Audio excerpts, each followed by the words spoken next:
She stepped off that stagecoach with dried blood on her collar, 3 broken ribs hidden beneath her corset, and a secret in her trunk dangerous enough to get her killed. She had crossed 2,000 miles to marry a man she had never met, a stranger who placed an ad in a newspaper looking for a wife. But when he saw her for the first time, he didn't look at her face. He looked at the way she held her ribs, and instead of asking, "What happened?" he asked one quiet question that shattered every wall she had spent 3 years building. Meanwhile, the men hunting her were already in town, watching, waiting. And the man she just married? He hadn't touched a gun in 2 years. Not since the night he pulled the trigger and killed a 16-year-old boy holding a wooden toy. Now 2 broken people must decide. Can they save each other before the past catches up and destroys them both? Welcome to Cowboy Dusk channel, where the sun sets slow, the frontier runs wild, and every story carries the dust of the Old West, the heat of forbidden love, and the courage it takes to start over when the world wants you dead.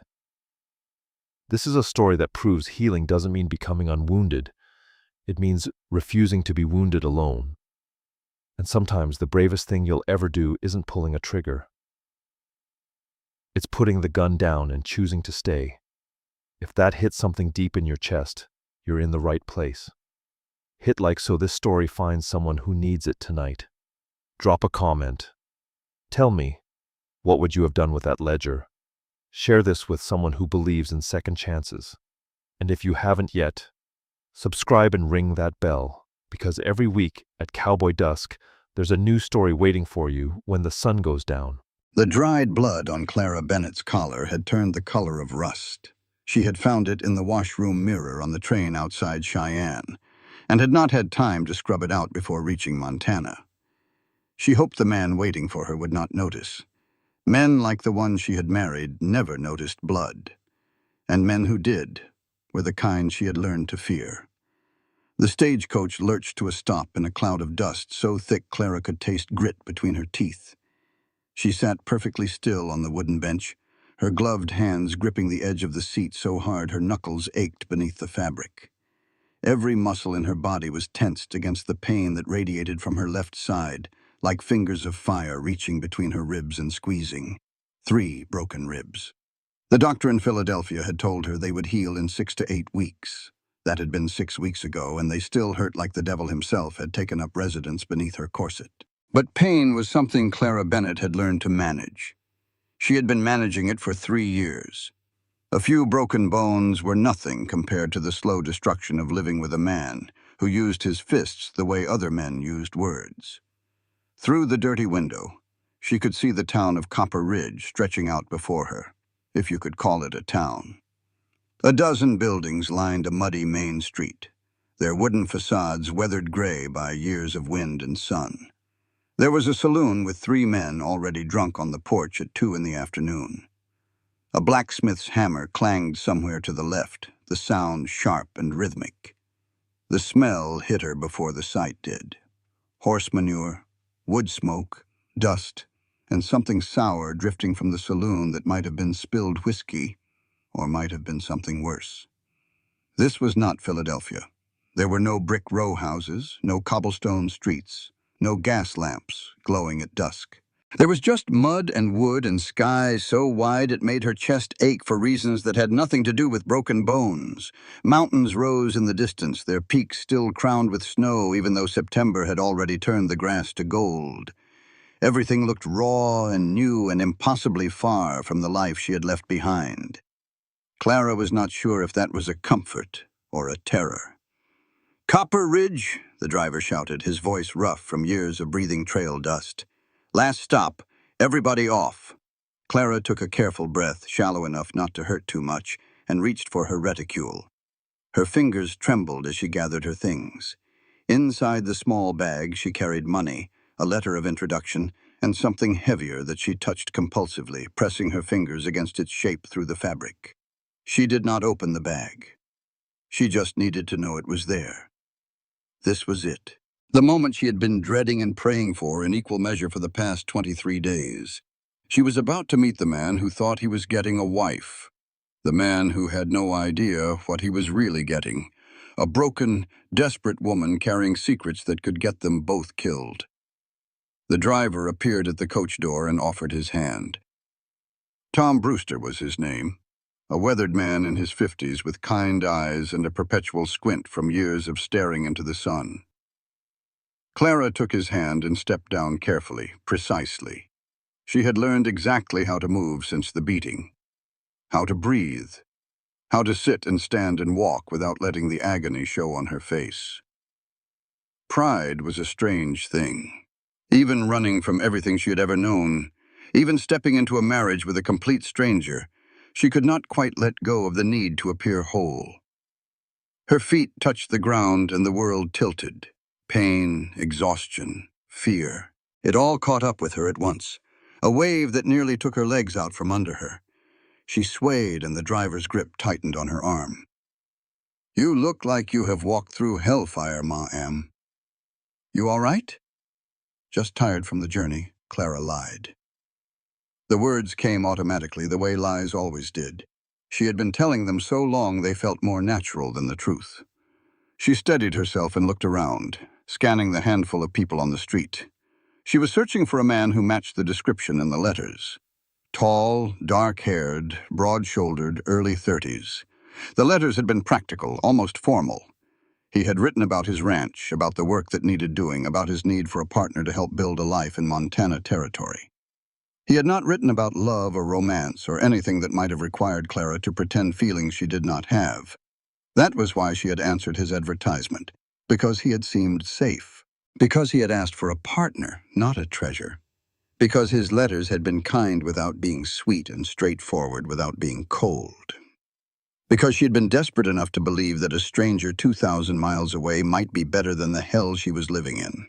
And because of one other thing she had noticed in his letters that she could not explain to anyone.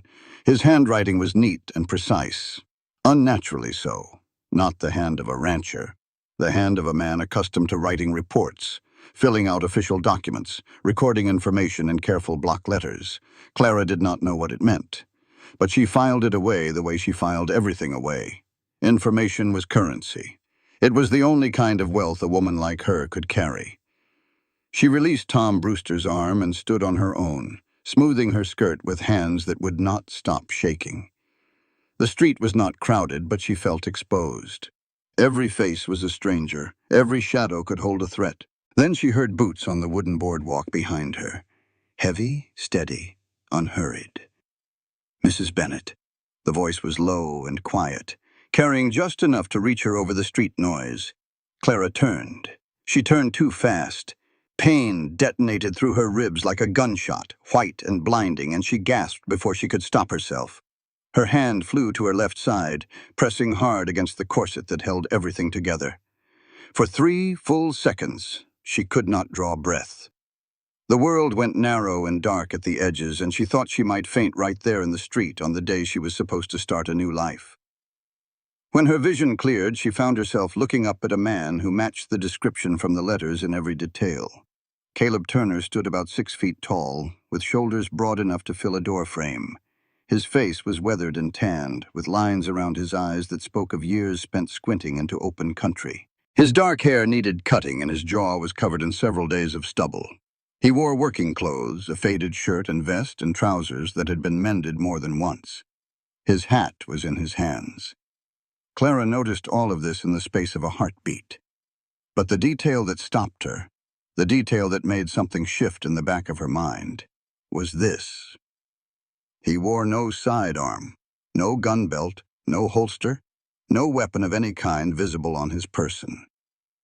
In Montana Territory in 1878, a man without a gun was either a fool or a man running from one. She filed this away, too. But Caleb Turner was not looking at her face. He was not looking at her dress or her figure or any of the things men usually looked at when they met a woman for the first time. His eyes had dropped to where her hand pressed against her ribs, and they stayed there for a long moment. When he looked back up, Clara saw something in his expression that she had not expected. Not anger at her, not impatience or disappointment, recognition. He looked at her the way a man looks at something he has seen before, the way a doctor looks at a wound he already knows the name of. And when he spoke, his voice was so quiet she almost missed it over the sound of the blacksmith's hammer. "Who did this to you? Not what happened. Not are you hurt. Not is something wrong. Who?" He already knew. Clara understood that with a certainty that went deeper than logic. One look at the way she cradled her ribs, the way she had flinched when he stepped forward, the way her eyes had swept the street looking for exits before they ever found his face.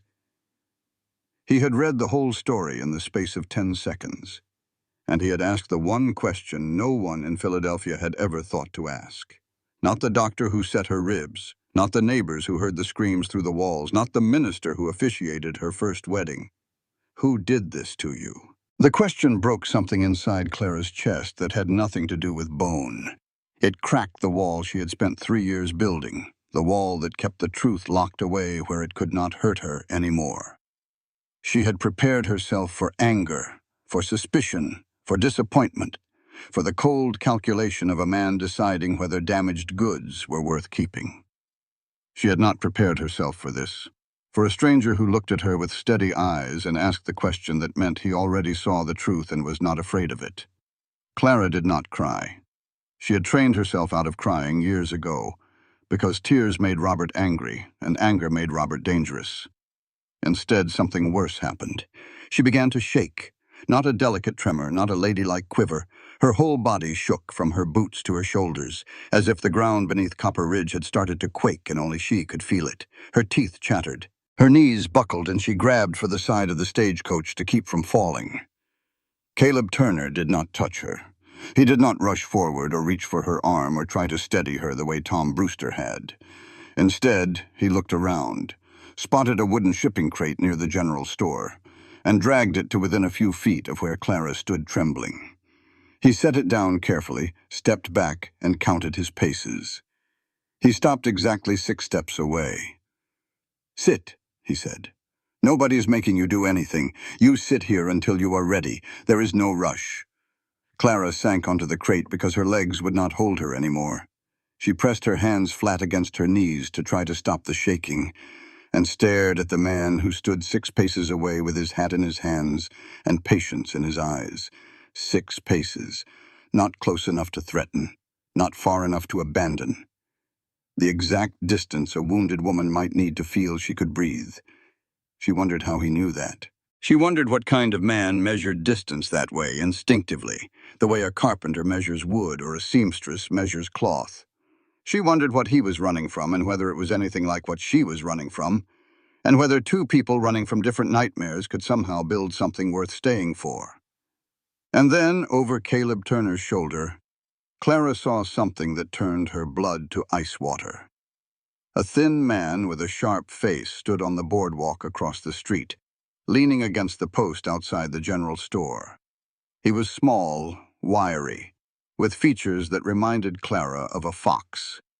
He wore miner's clothes that looked too new and too clean, and he was watching her with an interest that had nothing to do with curiosity, and everything to do with purpose.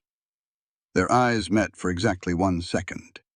Then the thin man tipped his hat, a gesture so casual it could have been nothing at all, and disappeared into the crowd. Clara's shaking got worse. She pressed her hands harder against her knees and told herself she had imagined it. Told herself she was tired and scared and seeing threats and shadows. Told herself that the men who wanted what she carried could not possibly have found her here, in this tiny speck of a town in the middle of nowhere, Montana. But the cold in her spine said different. The cold said she had crossed 2,000 miles to escape, and somehow the thing she was running from had arrived first. The corset was laced 3 inches off center to the left.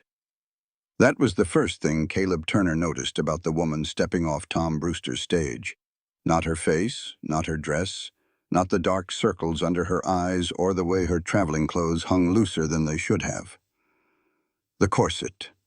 It was tied crooked, pulled to one side in a way that only made sense if she had done it one-handed, avoiding pressure on the left side of her rib cage, where broken bones would scream at the slightest compression. He had seen injuries read that way before. Back when reading injuries was his job, Caleb stood on the boardwalk outside the feed store and watched the woman navigate the step down from the coach with the careful precision of someone who had learned exactly how much movement her body could tolerate. Every motion was deliberate, every breath was measured. She moved the way a man moves across a frozen lake, testing each step, knowing that one wrong shift could send everything crashing through. He cataloged the details the way he used to catalog evidence automatically, without deciding to do it. Broken ribs, left side, 6 to 8 weeks old based on the way she favored them. Faded bruising visible at the neckline of her dress if you knew where to look, and Caleb knew where to look. Weight loss, the kind that comes from pain suppressing appetite over weeks, and the behavior. God, the behavior. She scanned every face on the street before she ever looked for him. She positioned her body so that no one could approach from behind without her seeing. She maintained exactly 1 arm's length from Tom Brewster while he helped her down. Close enough to avoid giving offense, far enough to dodge a blow. Caleb had spent 3 years as a deputy United States Marshal before he packed his badge in a drawer and rode west to forget. In those 3 years, he had seen more battered women than he could count. He had interviewed them, taken their statements, watched them lie with the practiced ease of people for whom lying was not deception, but survival. He knew the signs the way a tracker knows hoof prints. And this woman, this Clara Bennett from Philadelphia, who had answered his advertisement for a wife, was carrying every sign he had ever learned to read. He was not a saint for noticing. He was not kind or noble or heroic. He was a man who had once been trained to see what others missed, and that training did not go away just because you stopped carrying a badge. It lived in your eyes. It lived in the way you watched the world, always measuring, always reading, always looking for the thing that did not fit.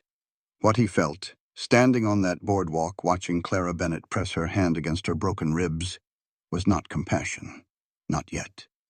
First came anger, hot, bright, and utterly useless.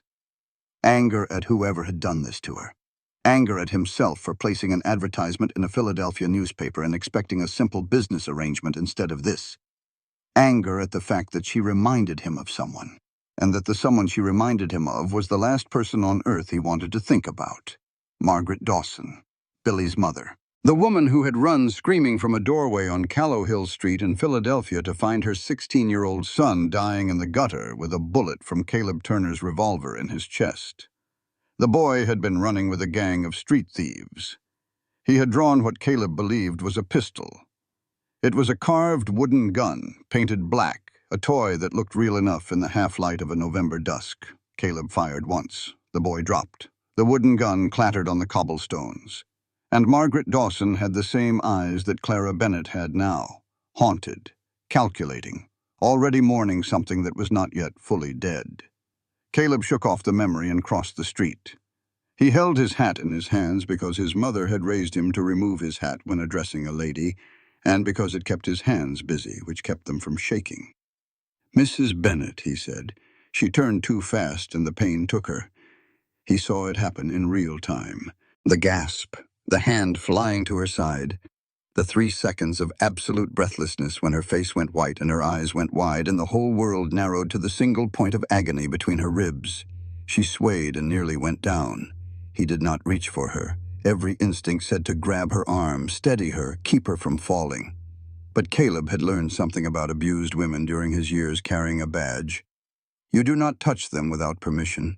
You do not close distance without warning. You do not take away their ability to control who is in their space and how close they are.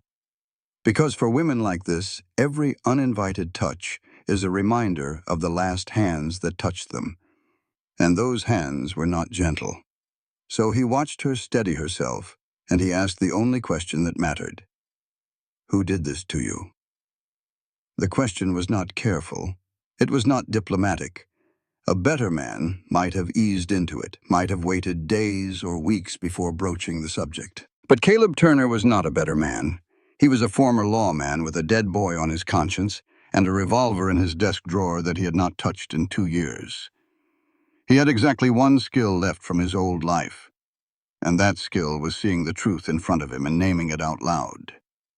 When she started shaking, He knew he had been right. Not just about the injuries, but about everything.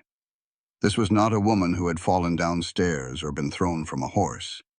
This was a woman who had been systematically beaten by someone she could not escape, someone who shared her bed and her name and her daily bread, and she had finally found enough desperation or enough courage or enough of both to run.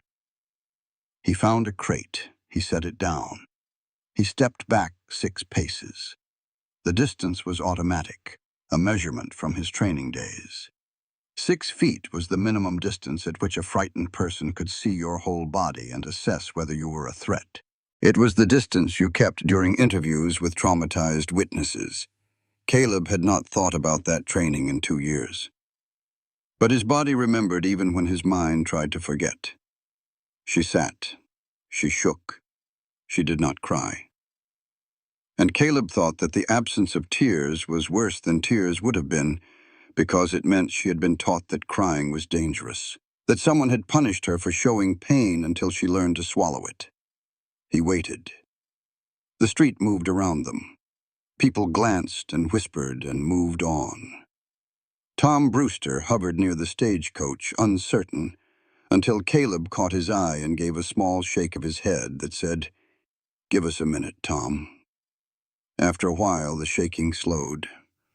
Clara Bennett looked up at him with eyes that were dry and steady and older than any 27-year-old's eyes should be. "I am fine," she said. "It was just the journey. Long way from Philadelphia." The lie was practiced and smooth and completely unconvincing. But Caleb did not challenge it. Not yet. Instead, he said, "Let me take you to the doctor. His office is just down the street. I do not need a doctor. The ribs have already been set. They are healing." "Then the doctor will confirm that," Caleb said. His voice was firm but not demanding. He had learned the difference. Orders made frightened people shut down. Requests gave them room to choose.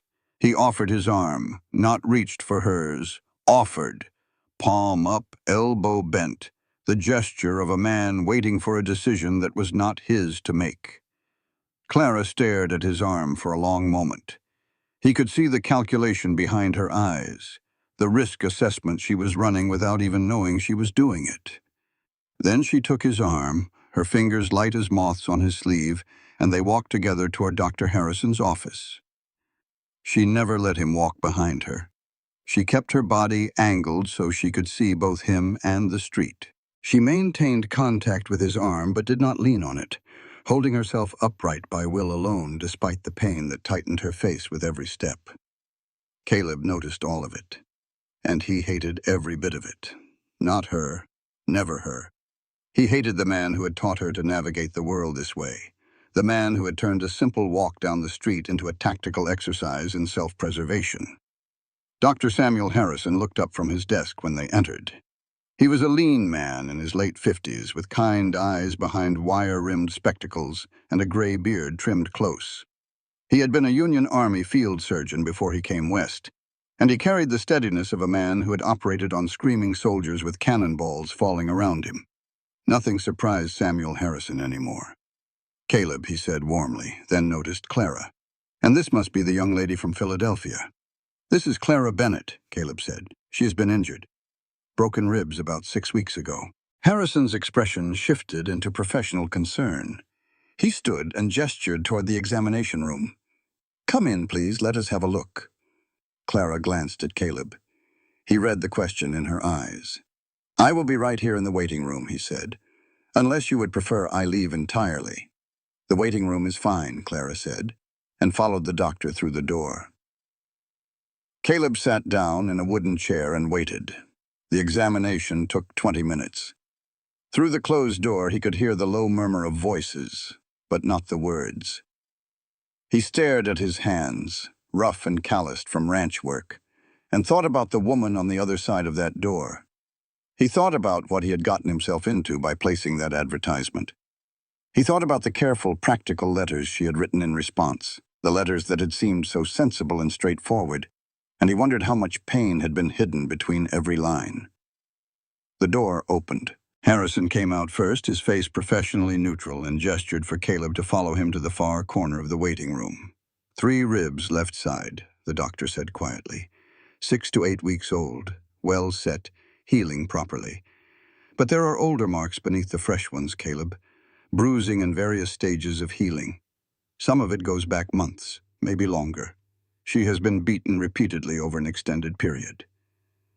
Caleb's jaw tightened until his teeth ached. He said nothing. Harrison studied him with eyes that saw too much. She needs stability, he said. Rest, safety, time to heal. The question is whether you are stable enough to provide those things. The words landed like stones. Harrison was the only person in Copper Ridge who knew about Caleb's past. About the badge, the shooting, the boy with the wooden gun, about the nightmares and the whiskey and the Colt peacemaker gathering dust in a desk drawer. The doctor was not being cruel. He was being honest, which was worse. "I will do my best," Caleb said. "Your best had better be good enough," Harrison replied. "That woman has used up all her second chances. She does not need another man who falls apart on her." Caleb brought Clara out to the wagon. Her single trunk, battered and heavy, had already been loaded by Tom Brewster. Caleb noted the weight again as he secured it. Clothes and personal items did not weigh that much. Something else was in that trunk, something solid. He said nothing about it. He helped Clara up onto the wagon seat with care that bordered on reverence, supporting her weight without making her feel helpless. Then he climbed up beside her, and they pulled out of Copper Ridge onto the dirt road that led to his ranch. The landscape opened up around them, rolling hills covered in golden grass, dark pine forests climbing toward the mountains, a creek that wound through the valley like a silver ribbon. The sky was enormous, blue and endless, with clouds that cast moving shadows across the land. Red-tailed hawks circled overhead, riding thermals, and somewhere in the distance a meadowlark sang. Clara watched it all with eyes that held something between wonder and disbelief. After a while, she said very softly, "It is beautiful." Caleb glanced at her and felt something loosen in his chest. The first genuine thing she had said since stepping off that stagecoach, and it was not a lie. "I have always thought so," he said. "Some folks find it too empty, too lonely. But I like the space." They rode in silence after that. It was not uncomfortable silence. It was the silence of 2 people who had used up their words for the day and were content to let the land speak instead. The ranch appeared 30 minutes later, nestled in a valley with the creek running through it. The main house was a 2-story structure of log and stone with a wide porch and real glass windows. There was a barn, a stable, several outbuildings, and fenced pastures where cattle grazed. It was not fancy. Fences needed mending. The roof needed work before winter. 2 head of cattle were unaccounted for, probably lost to coyotes. But it was solid, it was real, and it was far, very far from Philadelphia. Caleb showed Clara inside. The house was neat and sparsely furnished. A large fireplace, a worn sofa, a wooden table with chairs, shelves lined with books. The kitchen was well equipped and organized. Caleb had been living alone for 5 years, but he had not let the place go to ruin. He led her upstairs. 3 bedrooms, the largest was his. The second he had prepared for her, with a fresh quilt on the bed, a washstand with a mirror, and wildflowers in a jar on the windowsill. "Separate rooms," Clara said quickly, then flushed. Caleb met her eyes steadily. "You are safe here, Clara. That includes from me. You sleep where you're comfortable. Nothing changes until you say it does." He carried her trunk upstairs. It was heavy, heavier than it should have been. He set it at the foot of her bed without comment. "I will be downstairs if you need anything," he said. "Rest. You have had a long journey." After he left, Clara stood in the middle of her new room and pressed her hand against her ribs and tried to make sense of what was happening. A man who measured distance in paces. A man who offered his arm instead of grabbing hers. A man who put wildflowers in a jar because he thought it might make a stranger feel welcome. She did not trust it. She could not afford to trust it. Trust was a luxury she had abandoned the first time Robert's fist connected with her face 3 weeks after their wedding. But standing in that quiet room in Montana with the mountains outside her window and the smell of wildflowers in the air, Clara Bennett felt something she had not felt in 3 years. A hairline crack in the armor, a whisper of something that might, if she was very careful and very lucky, become hope. That night, Caleb lay in his bed and listened to Clara crying through the wall. Not the open kind, the smothered kind. Pressed into a pillow, choked silent. The crying of a woman who had learned long ago that making noise brought punishment. His hands clenched on the blanket. The craving for whiskey hit him like a fist in the chest, sudden and fierce, the first time in 8 months. He lay still and listened to her cry and hated himself for every reason he could name, and several he could not. Then he got up, opened his desk drawer, and looked at the Colt Peacemaker wrapped in oilcloth. Dust coated the cloth. He had not touched it in 2 years, not since the day he rode away from Philadelphia, and the badge, and the memory of a boy bleeding out on cobblestones. He stared at the gun for a long time. Then he closed the drawer and went back to bed, and did not sleep until the crying stopped. On the 3rd morning, Clara nearly believed she was safe. The ranch had a rhythm to it that she found steadying, like the ticking of a reliable clock. Roosters at dawn, coffee on the stove by the time she came downstairs, the distant sound of Caleb working in the barn, his voice low and calm as he talked to the horses, the creak of the windmill, the murmur of the creek. Then the wind shifted and carried the smell of tobacco smoke from the tree line where no one should have been smoking. Clara was hanging laundry on the line beside the house. She froze with a wet shirt in her hands and turned her face into the breeze. The smell was faint but unmistakable. Not pipe tobacco, which half the men in Copper Ridge smoked, cigarette tobacco. Rolled, not manufactured. The kind that came from Virginia and cost more than a miner would spend. She stared at the tree line, a wall of ponderosa pine about 200 yards north of the house. Nothing moved, no smoke visible. Just trees and shadow, and that faint wrong smell carried on a wind that should have smelled of nothing but pine and grass. Clara went inside and locked the door. She stood at the window with her heart hammering, and watched the tree line until her eyes ached. Nothing. No one. Maybe she had imagined it. Maybe it was a drifter passing through, smoking in the shade. She made herself breathe. Made herself unlock the door and go back to the laundry. Made herself be normal because normal was the only armor she had. A week had passed since her arrival, and Clara was learning the shape of her new life. It was harder than she had imagined. Not the work itself, though frontier housekeeping was a world apart from Philadelphia. It was the silence, the space, the absolute absence of the tension she had lived with for 3 years. In Philadelphia, every moment had been governed by Robert's mood. She woke calculating. Was he angry? Was he hungover? Was he hungry? Had something happened at the factory that would come home in his fists? She moved through her days like a woman crossing a minefield, testing each step, reading every sign. Here, there was no minefield. Caleb left for work in the morning and came back for meals and went to bed in his own room at night. He did not slam doors. He did not raise his voice. He did not come home smelling of whiskey and looking for someone to punish. The absence of danger should have been a relief. Instead, it made Clara feel unmoored, like a sailor who had spent so long battling storms that calm water made her seasick. She coped the way she always coped. She cataloged. She organized. She cleaned the kitchen until it gleamed and reorganized the pantry and swept the porch twice a day. She turned the work of the ranch into a system she could control because control was the only thing that made her feel safe. The cooking helped most. Clara had always been a good cook. Her mother had taught her before the fever took her when Clara was 19, and Clara had practiced and refined those skills during her marriage to Robert because a well-fed man hit less often. Or so she had told herself. On the 7th morning, she cooked breakfast for Caleb.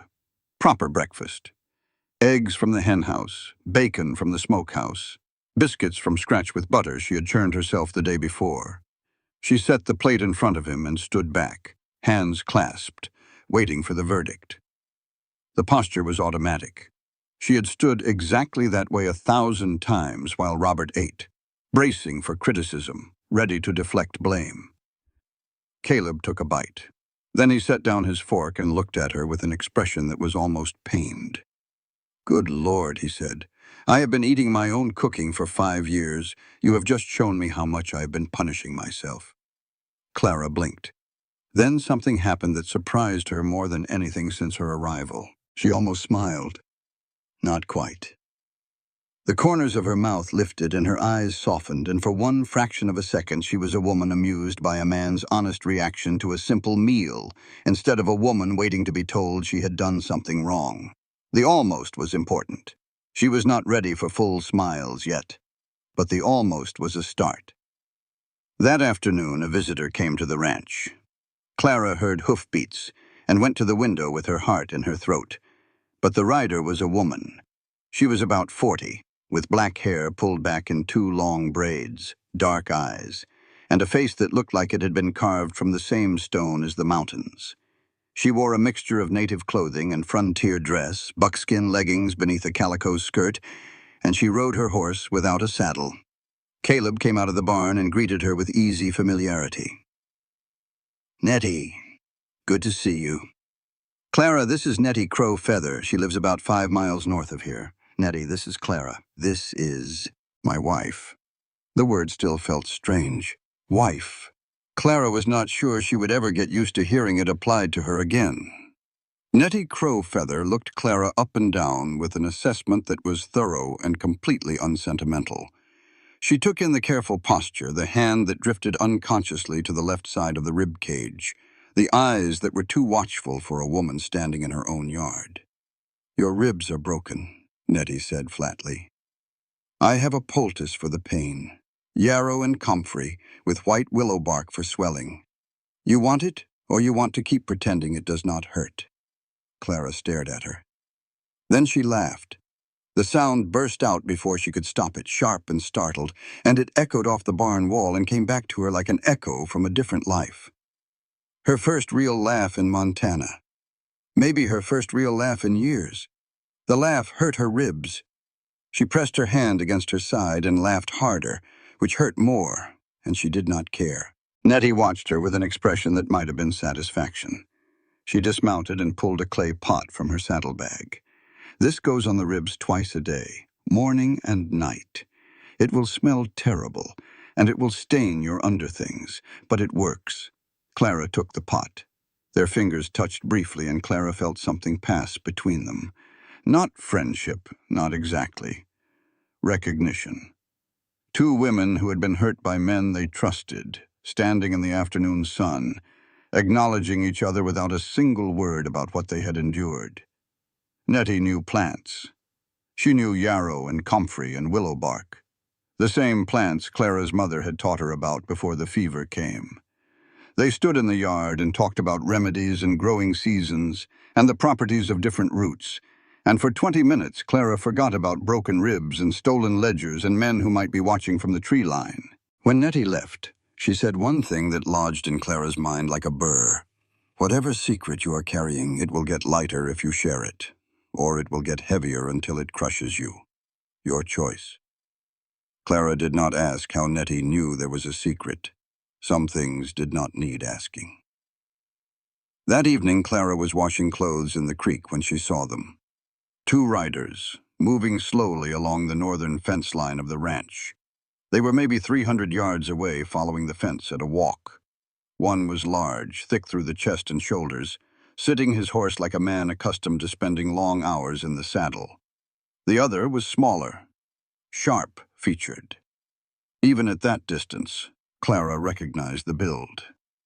Thin, wiry, with a way of holding his head that reminded her of a fox scanning for prey. The smaller one turned his head and looked directly at her. Not a casual glance.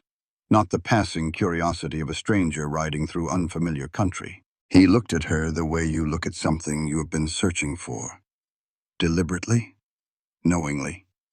He held her gaze across 300 yards of September grass and then turned back to the trail and rode on. Clara's body reacted before her mind caught up. She dropped the laundry and ran for the house, ribs screaming, lungs burning, the pain so sharp she thought for a moment that the broken bones had shifted. She reached the porch, stumbled inside, slammed the door, and threw the bolt. She pulled the curtains closed and stood in the dark hallway with her back against the wall and her hand pressed against her side and tried to breathe. They had found her. She did not know how. She had been so careful, used a different name on the train tickets, paid cash, told no one her destination. But they had found her anyway. Silas Garrett's men, the trackers he would have sent ahead, the hounds loosed before the hunter. When Caleb returned from the far pasture 2 hours later, Clara told him about the riders. She downplayed her fear, habit, survival instinct. She said she had seen 2 men riding along the fence, probably just miners or drifters, but it had startled her because she was not used to seeing strangers. Caleb listened. Probably just miners scouting claims, he said. His voice was calm. We get them coming through now and again. But his eyes were not calm. His eyes were sharp and alert, and Clara saw him glance toward the window, toward the tree line, and then back at her. The look lasted only a second, but it told her everything. He had noticed something too. Maybe the boot prints in the mud she had not seen. Maybe the feeling of being watched that she had been trying to ignore since the first night. Maybe something else entirely. But he knew something was wrong, and he was choosing not to press her about it. She almost told him then. Almost pulled the whole story out and laid it on the table between them. The ledger, the Bennett family, Silas and his righteous fury and his hired men, everything. But she did not. The words stuck in her throat the way they always stuck. Glued there by 3 years of learning that the safest thing was to say nothing. To handle things herself. To control the information and manage the situation, and never, ever trust another person with the truth of her life. That night, after Caleb had gone to bed, Clara waited until the house was silent. Then she went to her trunk, knelt on the floor, and opened the lid. She removed the neatly folded dresses, the shawl, the extra pair of boots. She felt along the bottom of the trunk until her fingers found the seam, then pressed in the hidden catch her father had built when the trunk was new, back when it was meant to hold his surveying instruments. The false bottom lifted. Clara reached beneath it, and her fingers found what they were looking for. She did not take it out. She did not need to see it. She just needed to feel it there, solid and real, the only leverage she had in a game she had never asked to play.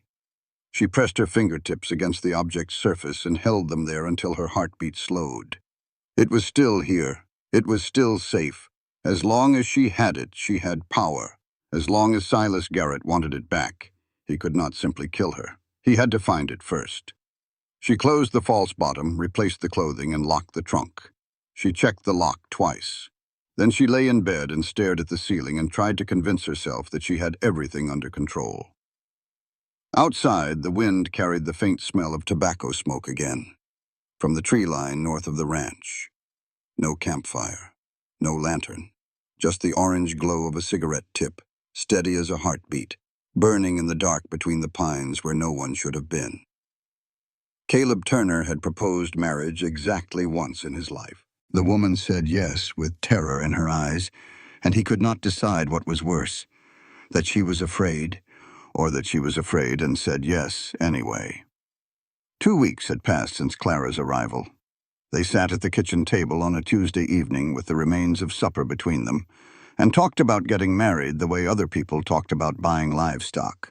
Practical, unemotional. Terms and conditions laid out like items in a bill of sale. Clara needed legal standing as Caleb's wife to prevent the Bennett family from claiming any jurisdiction over her. A married woman in Montana Territory was under her husband's protection, not her former in-laws. Caleb needed legitimacy in the eyes of the community. A man and a woman living together unmarried would draw gossip that neither of them needed, especially with strangers already asking questions about the new arrival from Philadelphia. They agreed on the terms. Separate bedrooms. No obligations beyond partnership. Either party could end the arrangement if it was not working. Caleb would provide room, board, and safety. Clara would manage the household. They would figure out everything else as they went. It was the most honest conversation Clara had ever had with a man, and that honesty, stripped of romance and pretense, felt somehow more intimate than any declaration of love. Before the ceremony, Clara told Caleb about Robert. She waited until evening when the light was low and the fire was burning and the shadows softened the room enough that she could speak without feeling completely exposed. She sat in the chair across from Caleb and folded her hands in her lap and said the words she had never said to anyone. His name was Robert Bennett. We married when I was 21. He was charming. My parents were dead and I was alone and he seemed safe. 3 weeks after the wedding, he hit me for the first time. I burned the roast. He slapped me across the face and then he cried and said it would never happen again. I believed him. She told the rest in flat, measured sentences. The escalation. The pattern of violence and apology and violence again. The isolation, cutting her off from friends, from neighbors, from anyone who might notice. The broken ribs, 6 weeks before she left Philadelphia, because she had suggested they could not afford new boots, and he had kicked her until she could not breathe. She told him Robert had died in a factory accident 8 weeks before she left. She told him the Bennett family blamed her for his death, that they said she had driven him to distraction, that they wanted someone to punish for losing their golden boy. She did not tell him about the ledger. The words formed in her mind and died on her tongue, killed by instinct, by the deep bone knowledge that information shared is information that can be used against you. Caleb listened without interrupting. His reaction was not what Clara expected. Robert had listened to complaints with escalating rage, his face reddening, his hands clenching, the fury building until it needed a target. Caleb went the other direction. He went quiet. Still. His face emptied of expression and his hands flattened on the table and his eyes turned cold and distant. When he spoke, his voice was different, lower, controlled. The voice of a man who had learned to contain something dangerous behind walls of discipline and procedure. Clara noticed this. She filed it away. I am sorry that happened to you, Caleb said. No one should have to live that way. And I give you my word, Clara. You will never live that way again.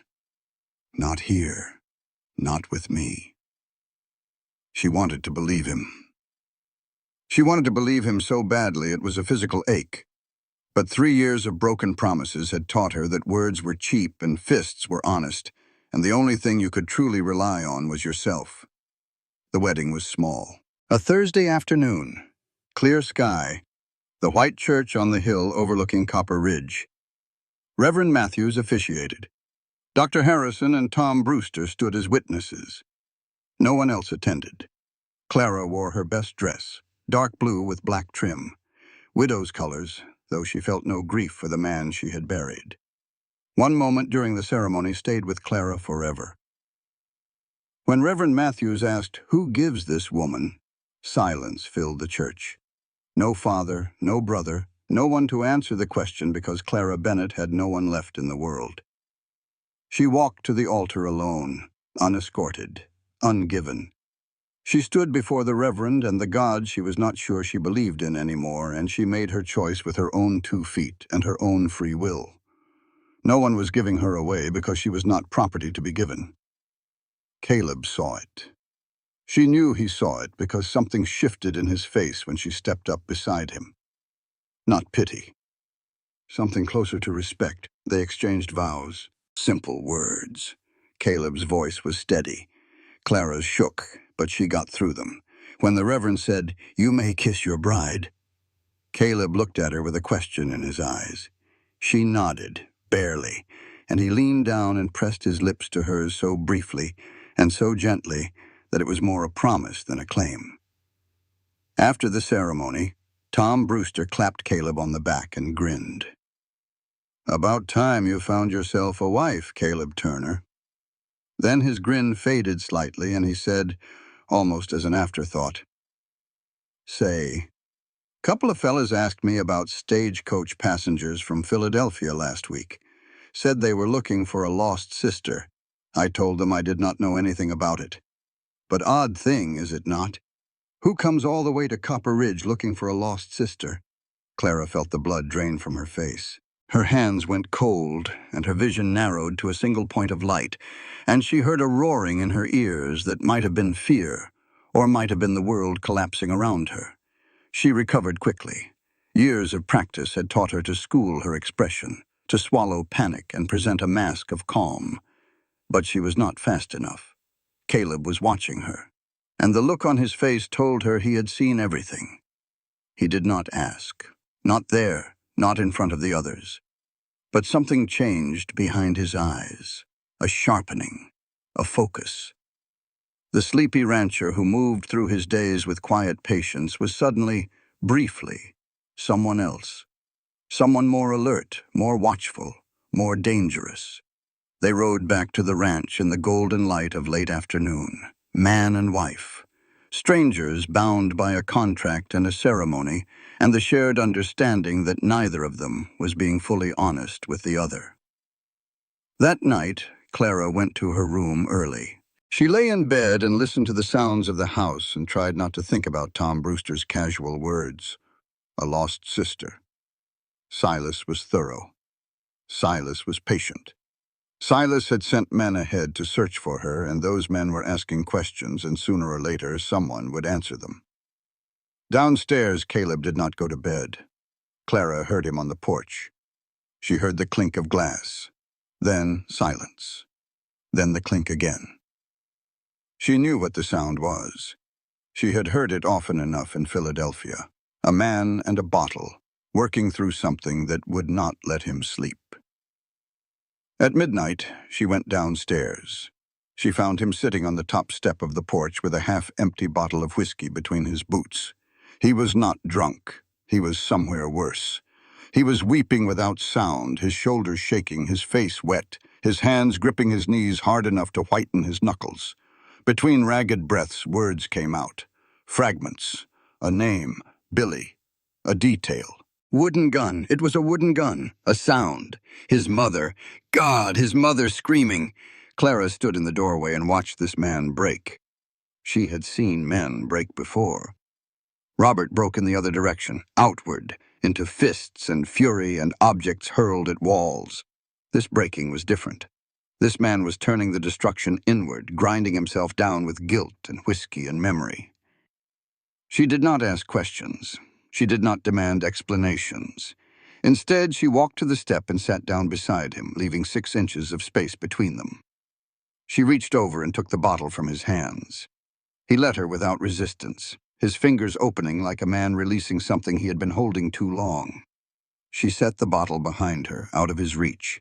Then she went inside, got a blanket, and came back and draped it over his shoulders. She sat beside him, and she waited.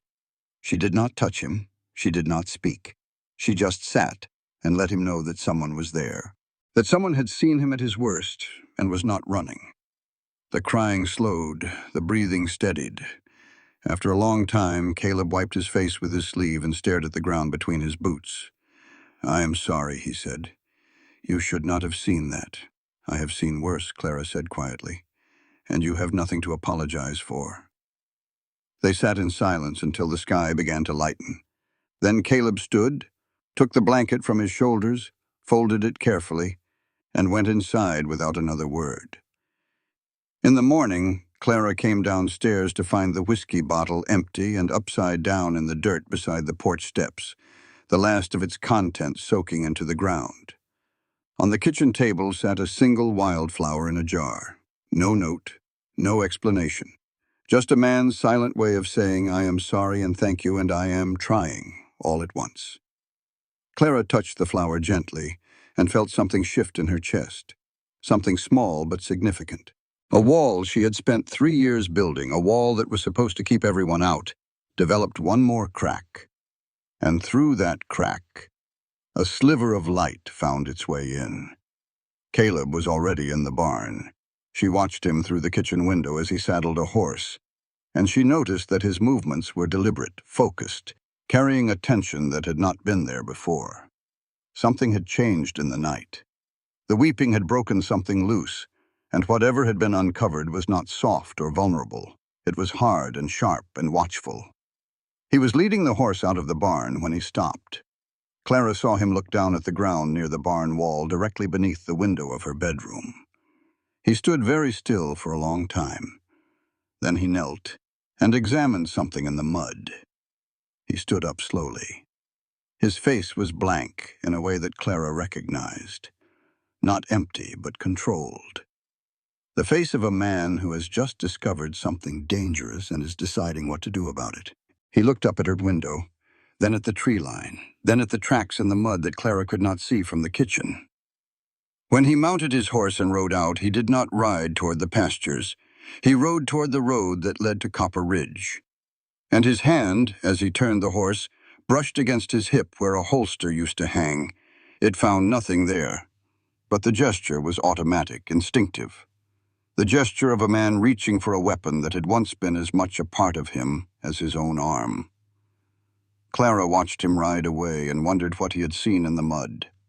And she wondered what kind of man reached for a gun that was not there, the way she reached for a lock on her trunk, the way Robert used to reach for a bottle, the way all broken people reach for the thing that defines them without thinking about it.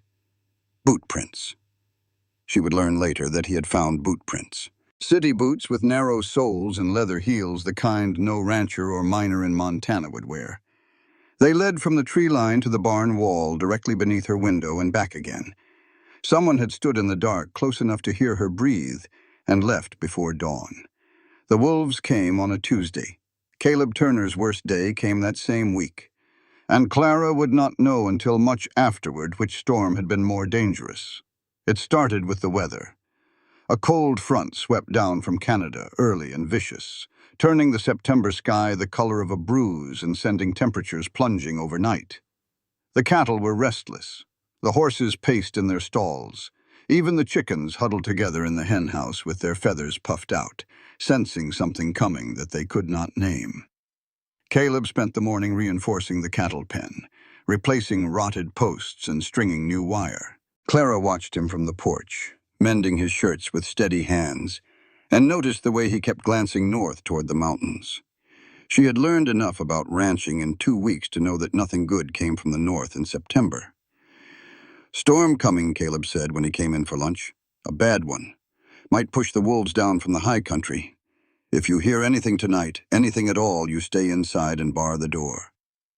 She nodded. But when the wolves came at dusk, howling like the sound the earth might make if it were dying, Clara did not stay inside. They hit the cattle pen from 3 sides. 6 wolves, maybe 7, gray shadows flowing through the early dark like smoke. The cattle bellowed and crashed against the fence, their eyes rolling white with terror. Clara heard the wood crack and splinter and the snarling of wolves mixed with the screaming of cattle, and she was out the door before she knew she had moved. Caleb was already at the pen with a lantern in one hand and a pitchfork in the other. Not a gun. The shotgun was strapped to his saddle on the horse in the barn, tied there for emergencies he never intended to address. He fought with what he had, jabbing the pitchfork at wolves that danced just out of reach, shouting to drive them back, his lantern swinging wild arcs of light through the rain that had begun to fall. Clara grabbed a torch from the bracket by the barn door and a cast-iron skillet from the kitchen and ran to the pen. She saw what Caleb could not see from his position. 2 wolves had circled behind the herd and were trying to cut a calf from the group. She swung the torch at them, screaming, and one wolf shied away. The other held its ground, yellow eyes gleaming in the firelight, lips peeled back from teeth that looked like they belonged in a nightmare. Clara swung the skillet. The wolf dodged. She swung again. It lunged, and she caught it across the snout with a blow that rang up her arm and sent the animal yelping into the darkness. They worked together for what felt like hours, Caleb driving cattle toward the barn, Clara holding the perimeter with fire and iron. The rain soaked them to the bone and the wind tore at their clothes, and the wolves kept coming, patient and persistent, testing every gap in the defense. Then one broke through. A big gray male, the alpha, came in low and fast from Clara's blind side. She heard the snarl and spun, but it was already in the air, launching itself at her with its jaws open and its claws extended. Time slowed the way it does in moments of absolute danger, stretching each second until it felt like a year. Clara's hand found something. Cold metal. Leather. The shotgun strapped to the saddle of Caleb's horse. The horse that had been tied to the fence and was now rearing and screaming. Her fingers closed around the stock and she pulled and the gun came free and she swung it up and fired. The blast was enormous. The recoil slammed the stock against her broken ribs, and the pain was so intense that her vision went white. But the wolf dropped in midair, dead before it hit the ground, landing in the mud 2 feet from where she stood. Silence. The rain fell. The remaining wolves scattered into the darkness. The cattle huddled in the barn, breathing hard. Caleb was 30 yards away, too far, running toward her with the lantern swinging. He reached her and stopped. He looked at the dead wolf. Then at Clara, standing in the rain with the shotgun in her shaking hands and blood from the wolf sprayed across her skirt. Something shifted in his face. Admiration and shame tangled together in equal measure. She had done what he could not bring himself to do. She had picked up a gun and fired it and saved her own life while he fought wolves with a pitchfork because he was too haunted by the last time he pulled a trigger. They lost 1 calf. The rest of the herd survived. They walked back to the house in the rain without speaking, and Caleb built up the fire while Clara changed into dry clothes. They sat in front of the fireplace, exhausted and soaked, and stared at the flames. "You could not have reached me in time," Clara said finally. "I know. Then stop hating yourself for it." Caleb looked at her. Really looked, without the careful distance he usually maintained. And Clara looked back without the armor she usually wore. For one moment they were just 2 people, stripped raw by adrenaline and cold rain and the particular intimacy of having fought for survival side by side. The moment passed. They went to their separate rooms. But something had changed. A line had been crossed, not between them, but within each of them. Some walls once breached cannot be rebuilt exactly as they were. The next morning, Caleb rode into town. The deputy marshal he had buried 2 years ago was fully awake now, reading the world the way he used to, cataloging details, asking questions, looking for the thing that did not belong. He found it at the saloon. 2 men sat at a corner table. The large one, Hogan, nursed a beer and said nothing. The small one, Pike, shuffled a deck of cards with the dexterity of a man who had spent years cheating at poker. They wore miners' clothes, but their boots were wrong, too new, too clean, and their hands were wrong too. No calluses from pick or shovel, no dust ground into the knuckles the way it was on every real miner's hands. Caleb bought a whiskey he did not intend to drink and sat at the bar near enough to overhear. Pike glanced at him, sizing him up with quick, intelligent eyes. "You are Turner," Pike said. "The rancher. Heard you just got married." "Mail-order bride from back east." "News travels fast," Caleb said neutrally. "Small town." Pike smiled. His teeth were small and even, and the smile did not reach his eyes. "Brave thing, marrying a stranger. You never know what they are carrying with them." Caleb met his gaze. "Folks could say the same about miners who do not mine." The smile stayed fixed on Pike's face. But something behind his eyes shifted. A reassessment. A recognition that the rancher sitting at the bar was not quite what he appeared to be. Caleb finished his whiskey, left money on the bar, and walked out into the street. He stood on the boardwalk for a long moment thinking. 2 men posing as miners, asking about his wife, watching the ranch from the tree line, city boots in the mud beneath her window. The pieces were forming a picture, and the picture was ugly. While Caleb was in town, Clara made the worst decision of her life. She had spent the night unable to sleep, her mind running in circles that always led back to the same place. The men were here, they were watching, they were asking questions, and any day now, Silas Garrett himself would arrive, and then there would be no more watching. There would be action. And Clara did not want to find out what Silas Garrett's idea of action looked like. So she did what she had always done. She tried to control the situation. She tried to negotiate.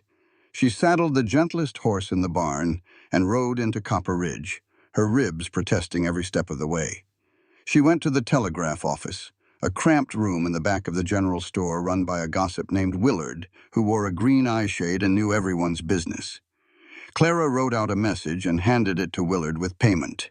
The message was addressed to Philadelphia. Have what you want. We'll return it. Leave me alone. Name your terms. She did not sign it. She did not need to. Silas would know who it was from. Clara rode home believing she had taken control. Believing that Silas, a businessman above all else, would see the logic in a clean exchange. She gives back the ledger. He leaves her alone. Everyone walks away. What she did not understand, what 3 years of survival by appeasement had not taught her, was that Silas Garrett was not Robert. Robert could be managed, predicted, deflected. Silas could not. Silas was not driven by temper. He was driven by principle, by his own twisted version of justice, and you could not negotiate with a man who believed God was on his side. What she also did not understand was that Willard, the telegraph operator, talked.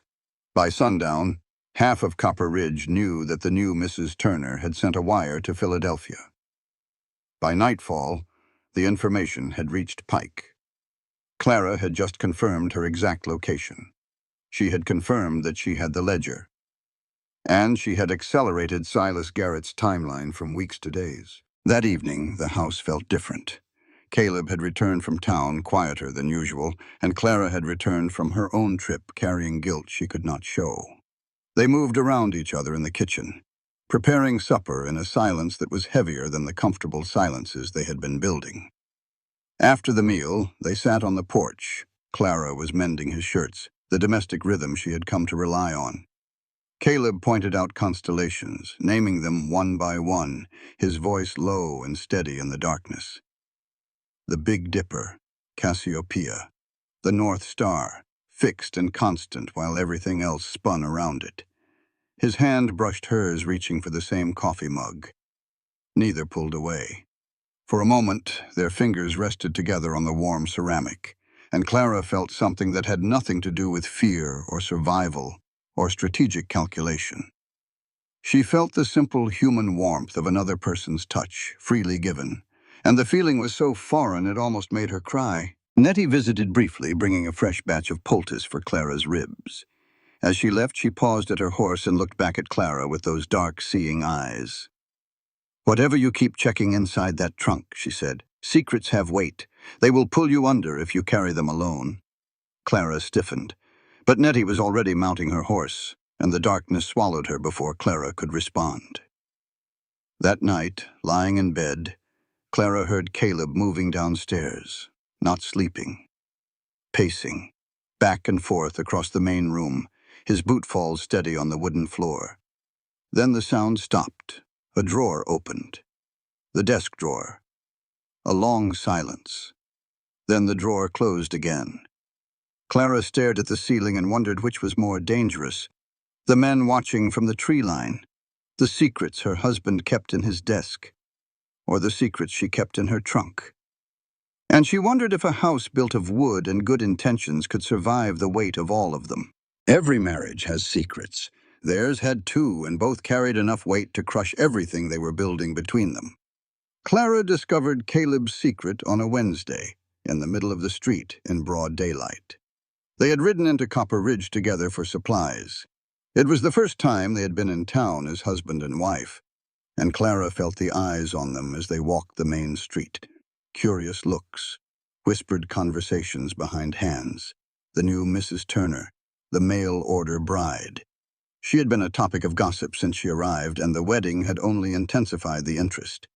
Caleb seemed unbothered by the attention. He loaded sacks of flour and sugar into the wagon while Clara selected fabric and thread from the general store. They moved through town with the easy coordination of two people who had learned each other's rhythms over weeks of shared meals and shared work. They were walking back to the wagon when it happened. A boy came running up the boardwalk. 15, maybe 16, lanky and long-limbed with a mess of brown hair and a face full of freckles. He was chasing a dog that had stolen a sausage from the butcher's counter, laughing as he ran, and he did not see Caleb standing in his path. The boy's shoulder hit Caleb's chest and bounced off. "Sorry, mister," the boy said, still laughing, already moving past. Caleb stopped breathing. Clara saw it happen. One moment he was standing beside her, solid and present. The next he was somewhere else entirely. His eyes went wide and blank, fixed on a point in the middle distance that no one else could see. His face drained of color until he looked like a man who had been bled. His hands hung rigid at his sides, fingers extended, locked in place as if they were gripping something invisible. He did not speak. He did not move. He stood in the middle of the street like a statue carved from living flesh, and the only sign of life was the rapid, shallow breathing that made his chest heave. Clara recognized the look. She had worn it herself. In Philadelphia, after the worst beating, she would sometimes lose minutes. She would be standing at the stove or sitting in a chair, and suddenly she would be somewhere else, back in the moment of impact, reliving the blow, the fall, the pain. The doctors had a word for it, though Clara did not know the word. She knew only the experience. The way reality bent and time folded, and you were trapped in a moment that had already passed, but refused to let you go. She touched his arm. "Caleb, come back. Look at me. You are here. You are in Copper Ridge. Look at me." His eyes found her face. For a terrible moment they held no recognition. Then the blankness faded and the color crept back into his skin and his hands unclenched, and he took a long, shuddering breath. "I am fine," he said. The lie was reflexive, automatic. Exactly the way Clara lied when someone asked about her ribs. She did not believe him, and she did not pretend to. Later, while Caleb loaded the wagon, Clara went to Dr. Harrison's office. She found the old physician reading a medical journal and drinking tea that smelled of chamomile. "I need to ask you about Caleb," she said without preamble.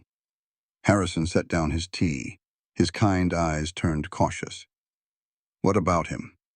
"Something happened in the street today. A boy bumped into him and he just froze. Stopped breathing, stopped seeing. Like he was not here anymore. Like he was somewhere else entirely." Harrison was quiet for a long time. The clock on his wall ticked. Outside, someone laughed in the street. "That is his story to tell, Clara, not mine." Clara leaned forward. "And if he never tells it, if he carries it until it destroys him the way my first husband's demons destroyed me, what then? Do I just watch him drown? Him?" Harrison flinched. The words had hit their mark. He studied Clara for a long moment, and she saw him weighing obligations. Patient confidentiality against human necessity.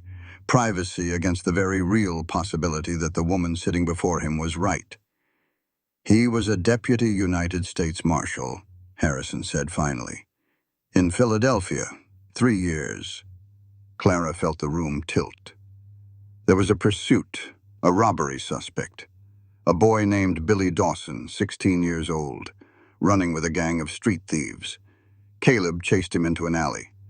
The boy turned and drew what Caleb believed was a pistol. Caleb fired once. The boy died. The gun was carved from wood, painted black. A toy. And the boy's mother was standing in a doorway 20 feet away. She watched her son die. Clara could not speak. He surrendered his badge the next morning, rode west, has not touched a firearm in 2 years. The nightmares are bad. The whiskey is worse, though he has been better lately, since you arrived, actually. Harrison paused. "He is a good man, Clara. A man who made a terrible mistake in a terrible moment and has been punishing himself for it ever since. That does not make him dangerous. It makes him human." Clara rode home beside Caleb in silence. The distance between them on the wagon seat felt like a canyon. She looked at his profile, the strong jaw, the weathered skin, the hands that held the reins with easy competence. Those hands had killed a 16-year-old boy. Those hands had held hers on the porch last night, gentle as a prayer. Her mind screamed 2 things simultaneously.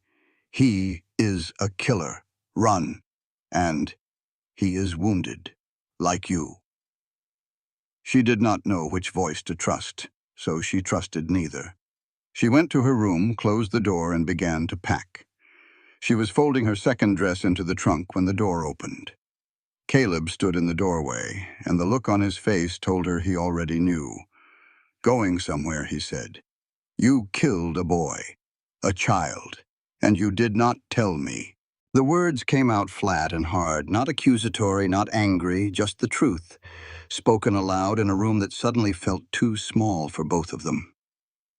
Caleb leaned against the doorframe. The strength seemed to drain from his body like water from a cracked jug.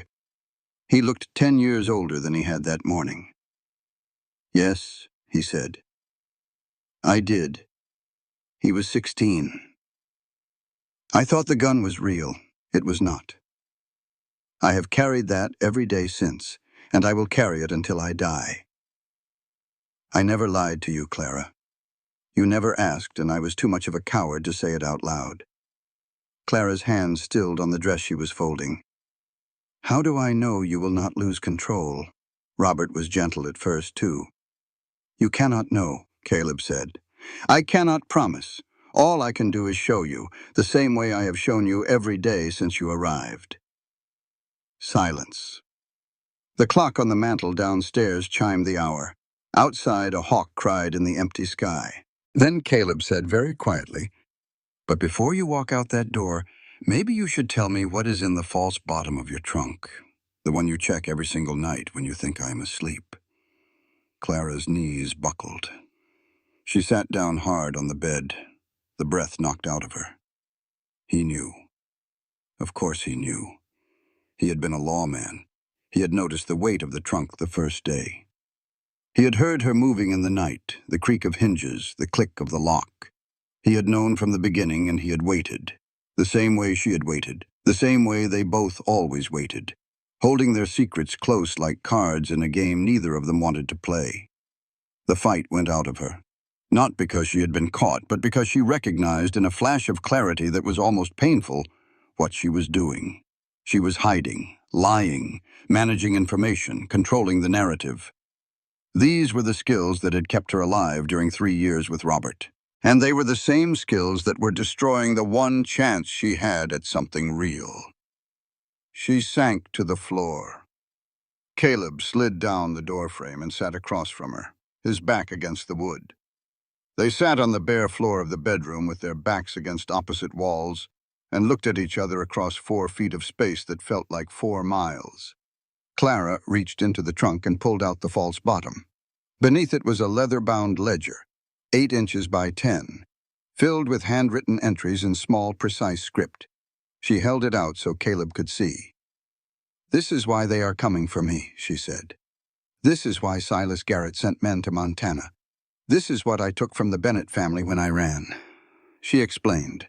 The ledger documented 3 years of criminal activity, loan sharking, extortion, bribery payments to a judge in Philadelphia, names, amounts, dates, addresses.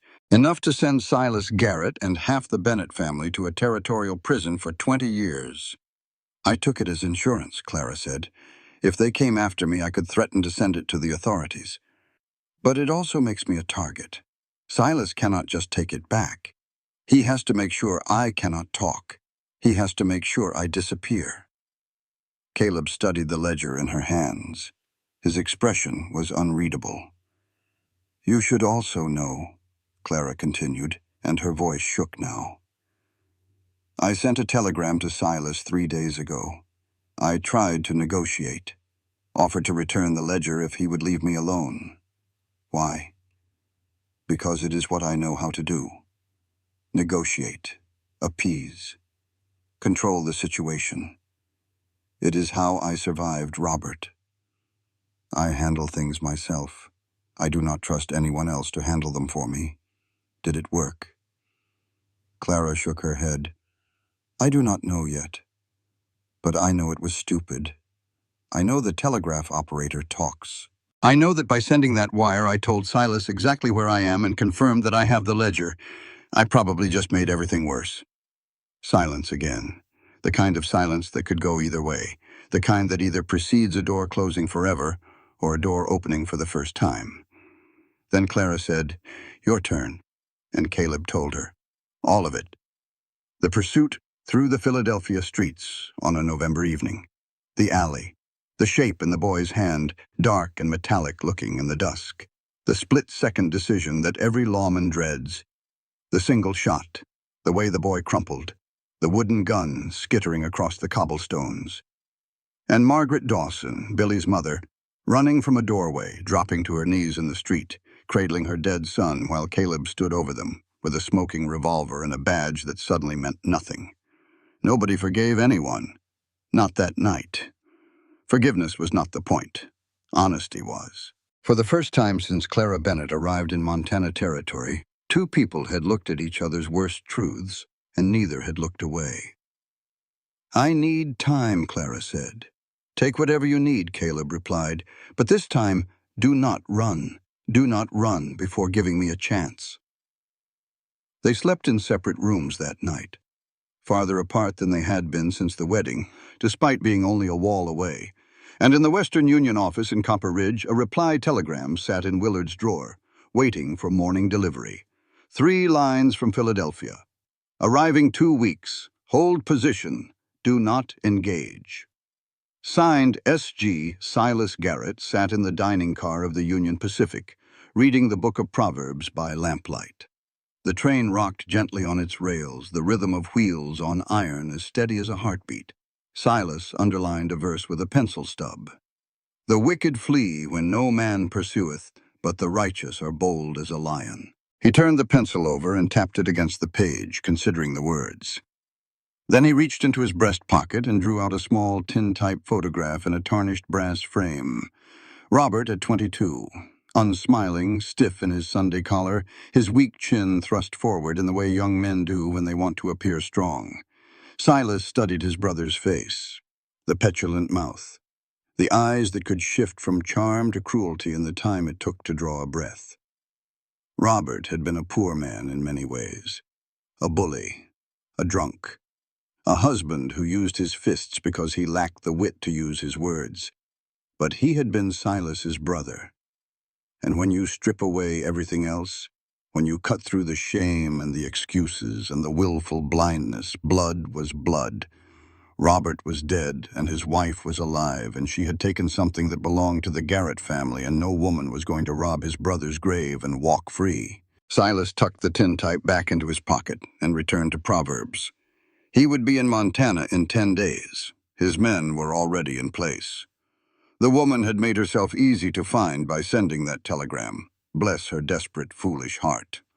All Silas needed was the ledger and silence. He preferred to achieve both without violence. But he was a practical man, and practical men prepared for every contingency. Back at the ranch, the air between Clara and Caleb was different. Not hostile, not cold, but careful, the way air feels before a storm breaks, when the pressure drops and everything goes still and waiting. They had told each other the truth, all of it, and the truth had not set them free. It had made everything harder, because now they knew exactly who they were married to. A woman carrying stolen evidence and a death wish, a man carrying a dead boy and a gun he could not touch. 2 broken people who had chosen each other not out of love, but out of desperation, and were now trying to figure out if what they had built was strong enough to survive what they had revealed. They did not talk about it, not directly. Instead, they talked through work, mending fence side by side in the October sun, passing tools back and forth without speaking. Caleb handing her the wire cutters, Clara handing him the hammer, small acts of cooperation that said what neither could speak. "I am still here. I have not quit on you. I know what you are, and I am still standing beside you." It was not forgiveness. It was something more practical than forgiveness. It was choice. They chose to stay. Not because things were good, but because leaving would be worse. Clara rode to Nettie's place, a small cabin backed against a cliff face about 5 miles north. The Crow woman was scraping a deer hide stretched on a frame, her movements precise and rhythmic. "I need to tell you something," Clara said. Nettie did not look up from her work. "You are in trouble. How did you know? I have been watching those 2 men since they arrived. The small one smokes cigarettes rolled with Virginia tobacco. You can smell it a quarter-mile downwind. The big one eats at the boarding house 3 times a day and watches the street while he chews. They are not miners. They are not drifters. They are hunters, and you are what they are hunting." Clara stared at her. Nettie shrugged. The army sent men to my people for years before they came with guns. I know what scouts look like. Clara told her everything. The ledger, Silas, the telegram, the approaching danger. Nettie listened without expression, her knife scraping steadily across the hide. When Clara finished, Nettie set down the knife and looked at her directly. What do you need? I need to know the land. If things go bad, I need a place to hide. Somewhere no one would think to look. Nettie nodded slowly. I know a cabin, old trapper's place back in a hollow 2 miles from here. Trail is overgrown. No one who does not know the country would find it. She paused. Your husband. He is preparing too, yes. I think so. Good. He has the look of a man who used to carry a gun. The way he watches people, the way he positions himself in a room. He was law, was he not? Clara hesitated, then nodded. Then, between the two of you and me, we might have a chance. That afternoon, back at the ranch, Clara did something that required more courage than anything she had done since leaving Philadelphia. She picked up a dime novel from Caleb's bookshelf, a cheap frontier adventure called The Marshal's Last Stand, and sat on the porch to read. She found what she was looking for on page 43. The hero, facing down a corrupt land baron, had kept copies of every important document in case the originals were stolen or destroyed. She mentioned it to Nettie the next time they met. In this book, a man keeps copies of every important document in case the originals are stolen. Smart thinking. Nettie raised an eyebrow. Clara did not elaborate. The seed had been planted. She would need it later. The encounter with Pike happened on a gray afternoon 2 days before everything fell apart. Clara was in the general store buying salt and sugar when a thin shadow fell across the counter beside her. She looked up and found Pike standing there, hat in hand, smile in place. Up close, he was even more fox-like than she had imagined. Sharp cheekbones, narrow eyes that missed nothing, teeth too small and too even. "Mrs. Bennet," he said pleasantly. "Oh, forgive me. Mrs. Turner now, is it not?" The use of her maiden name was deliberate, a message, coded but unmistakable. "We know who you are. We know where you came from. We know what you are hiding." Clara set down her purchase. She looked Pike in the eye and said nothing. 3 years of living with Robert had taught her the power of silence. Words could be twisted, used against you, interpreted as weakness. Silence was unassailable. She picked up her purchases, walked out of the store, mounted her horse, and rode straight home. She did not run. She did not hurry. She rode at a steady walk with her back straight, and her eyes forward and her heart hammering so hard she could feel it in her broken ribs. When she reached the ranch, she found Caleb in the barn and told him everything. Everything. No filtering, no minimizing, no strategic omissions. She told him about Pike, about the maiden name, about the way the man's eyes had looked at her with the flat, patient interest of a predator who knows his prey has nowhere left to go. And this time, for the first time, she did not try to handle it alone. Caleb listened. His face changed as she spoke. The rancher fell away and something harder emerged, something that had been buried for 2 years under guilt and isolation and deliberate gentleness. His eyes sharpened, his posture straightened. His voice, when he spoke, carried an authority that Clara had never heard from him before.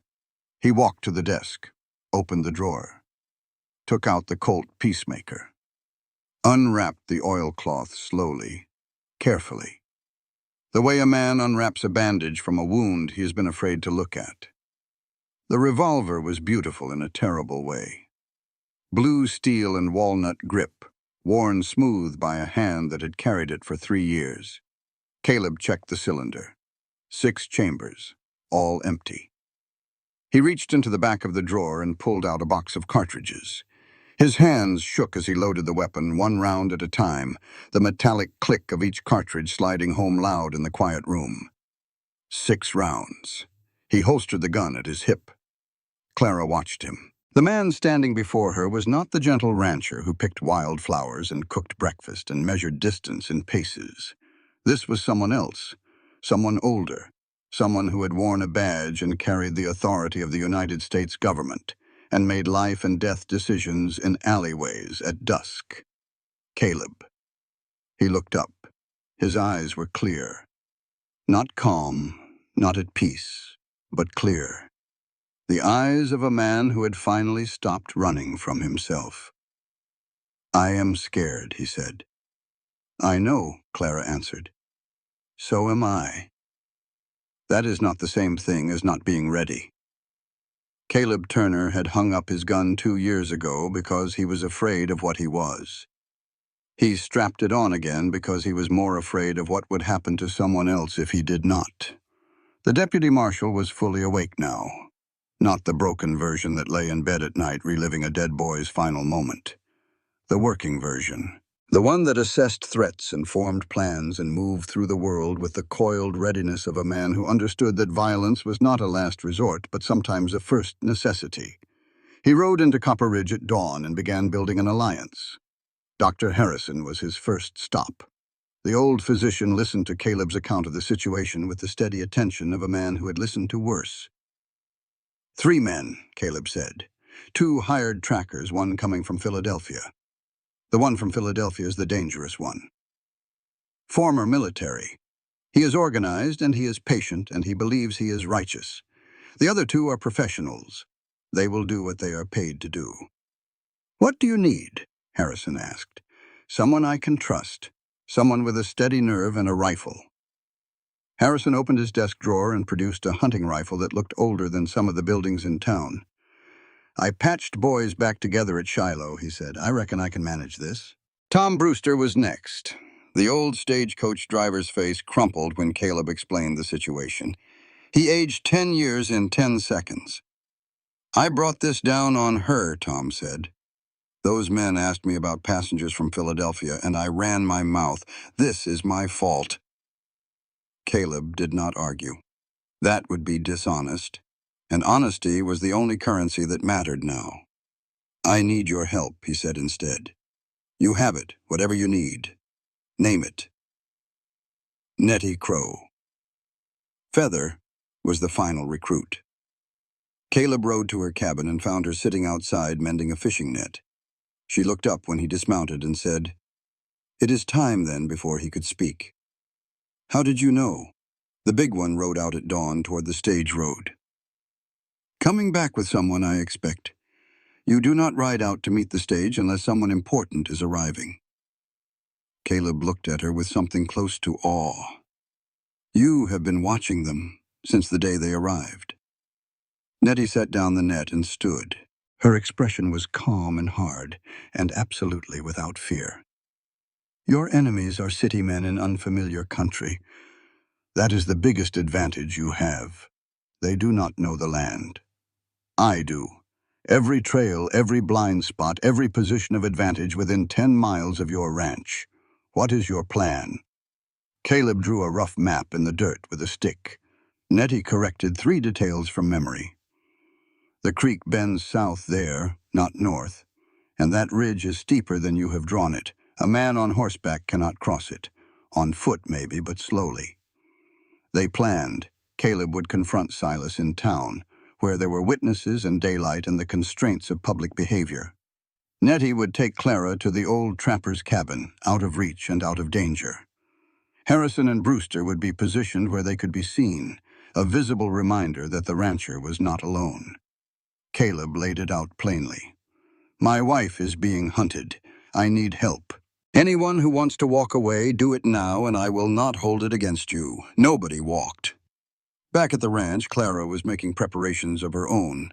She was not a woman who waited to be rescued. She had been rescuing herself for 3 years, and the habit was too deep to break. She took the ledger from the trunk. The leather was worn smooth under her fingers, the pages dense with numbers and names. She wrapped it in oilcloth and carried it out to the creek, to the cottonwood tree that Caleb had once told her was his favorite place on the whole ranch. She dug into the earth between the roots and buried the ledger a foot deep, then smoothed the dirt and scattered leaves over the spot. If Silas took her, she could bargain. The ledger's location was her leverage. As long as she knew where it was and Silas did not, she had power, the only kind of power a woman in her position could hold. She also prepared medical supplies, bandages she had cut from clean cloth, poultices mixed from Nettie's recipes, willow bark tea for pain, yarrow compresses for bleeding. She was not arming for a fight. She was arming for what came after. Because Clara Bennett Turner had learned the hard way that the worst wounds often came after the battle was over. Silas arrived in Copper Ridge on the afternoon stage. Tom Brewster watched him step down, tall, silver-haired, ramrod straight. He carried himself like what he was, a man who had commanded soldiers in the bloodiest war the nation had ever known. His clothes were expensive, but not showy. Dark suit, white shirt, polished boots. He carried a leather valise in one hand and a cloth-wrapped bundle that was clearly a rifle in the other. Hogan met him outside the boarding house. They spoke briefly. Pike appeared from the alley and joined them. Three men, heads together, voices low. Planning. Tom Brewster mounted his horse and rode hard for the ranch. That night was the last night before everything changed. Clara and Caleb sat on the flat section of roof above the bedroom, the spot Caleb had shown her weeks ago for watching stars. The sky was clear and vast, the Milky Way a river of light from horizon to horizon. The wind carried the scent of pine and the first sharp edge of winter cold. "If something goes wrong tomorrow," Clara said, "promise me you will not throw your life away." "I cannot promise that." "Then promise me this. You will come back. However it ends, you come back to me." Caleb turned to look at her. In the starlight, his face was all shadow and plain, the hard angles softened by something that had not been there when she arrived. Something that had grown between them in the spaces between words, in shared silences and shared meals, and the particular intimacy of two people who had seen each other at their worst and chosen to stay. "That I can promise," he said. Clara reached for his hand. He took it. Their fingers interlaced and held.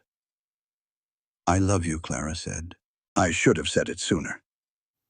The words came out without planning, without calculation, not the product of strategy or survival instinct, but the plain truth spoken by a woman who had learned to lie so well that honesty felt like stripping naked in a snowstorm.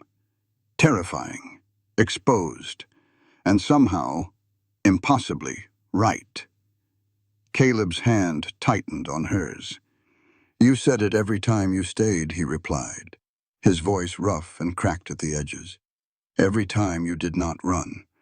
I heard it." They held each other under the stars, and it was not desperate or passionate, but quiet. The way people hold each other when they have finally stopped pretending they do not need to. The way people hold each other when tomorrow is uncertain, and the only thing that is real is the warmth of another human being against the cold. Dawn came the way dawn comes on the high plains, sudden and golden, and without mercy. Caleb was up before the light.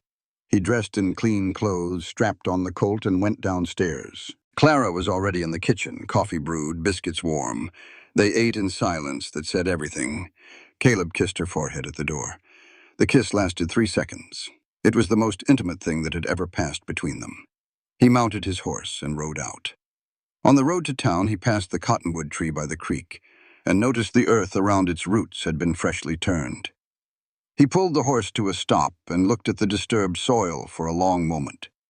She had buried the ledger here, his favorite spot, the place he had shown her first, the place he came to think. She had hidden her most dangerous possession in the one place on the ranch that meant the most to him. He smiled. She always had her own plan. Some things would never change. And God help him, he loved her for every one of them. There were 6 rounds in a Colt Peacemaker. Caleb Turner fired 3. But it was the 4th, the one he did not fire, that changed everything. The morning was cold and clear. The kind of Montana morning that made the mountains look close enough to touch and the air taste like it had never been breathed before. Caleb rode into Copper Ridge at a walk, the Colt heavy on his hip, the weight both familiar and foreign after 2 years without it.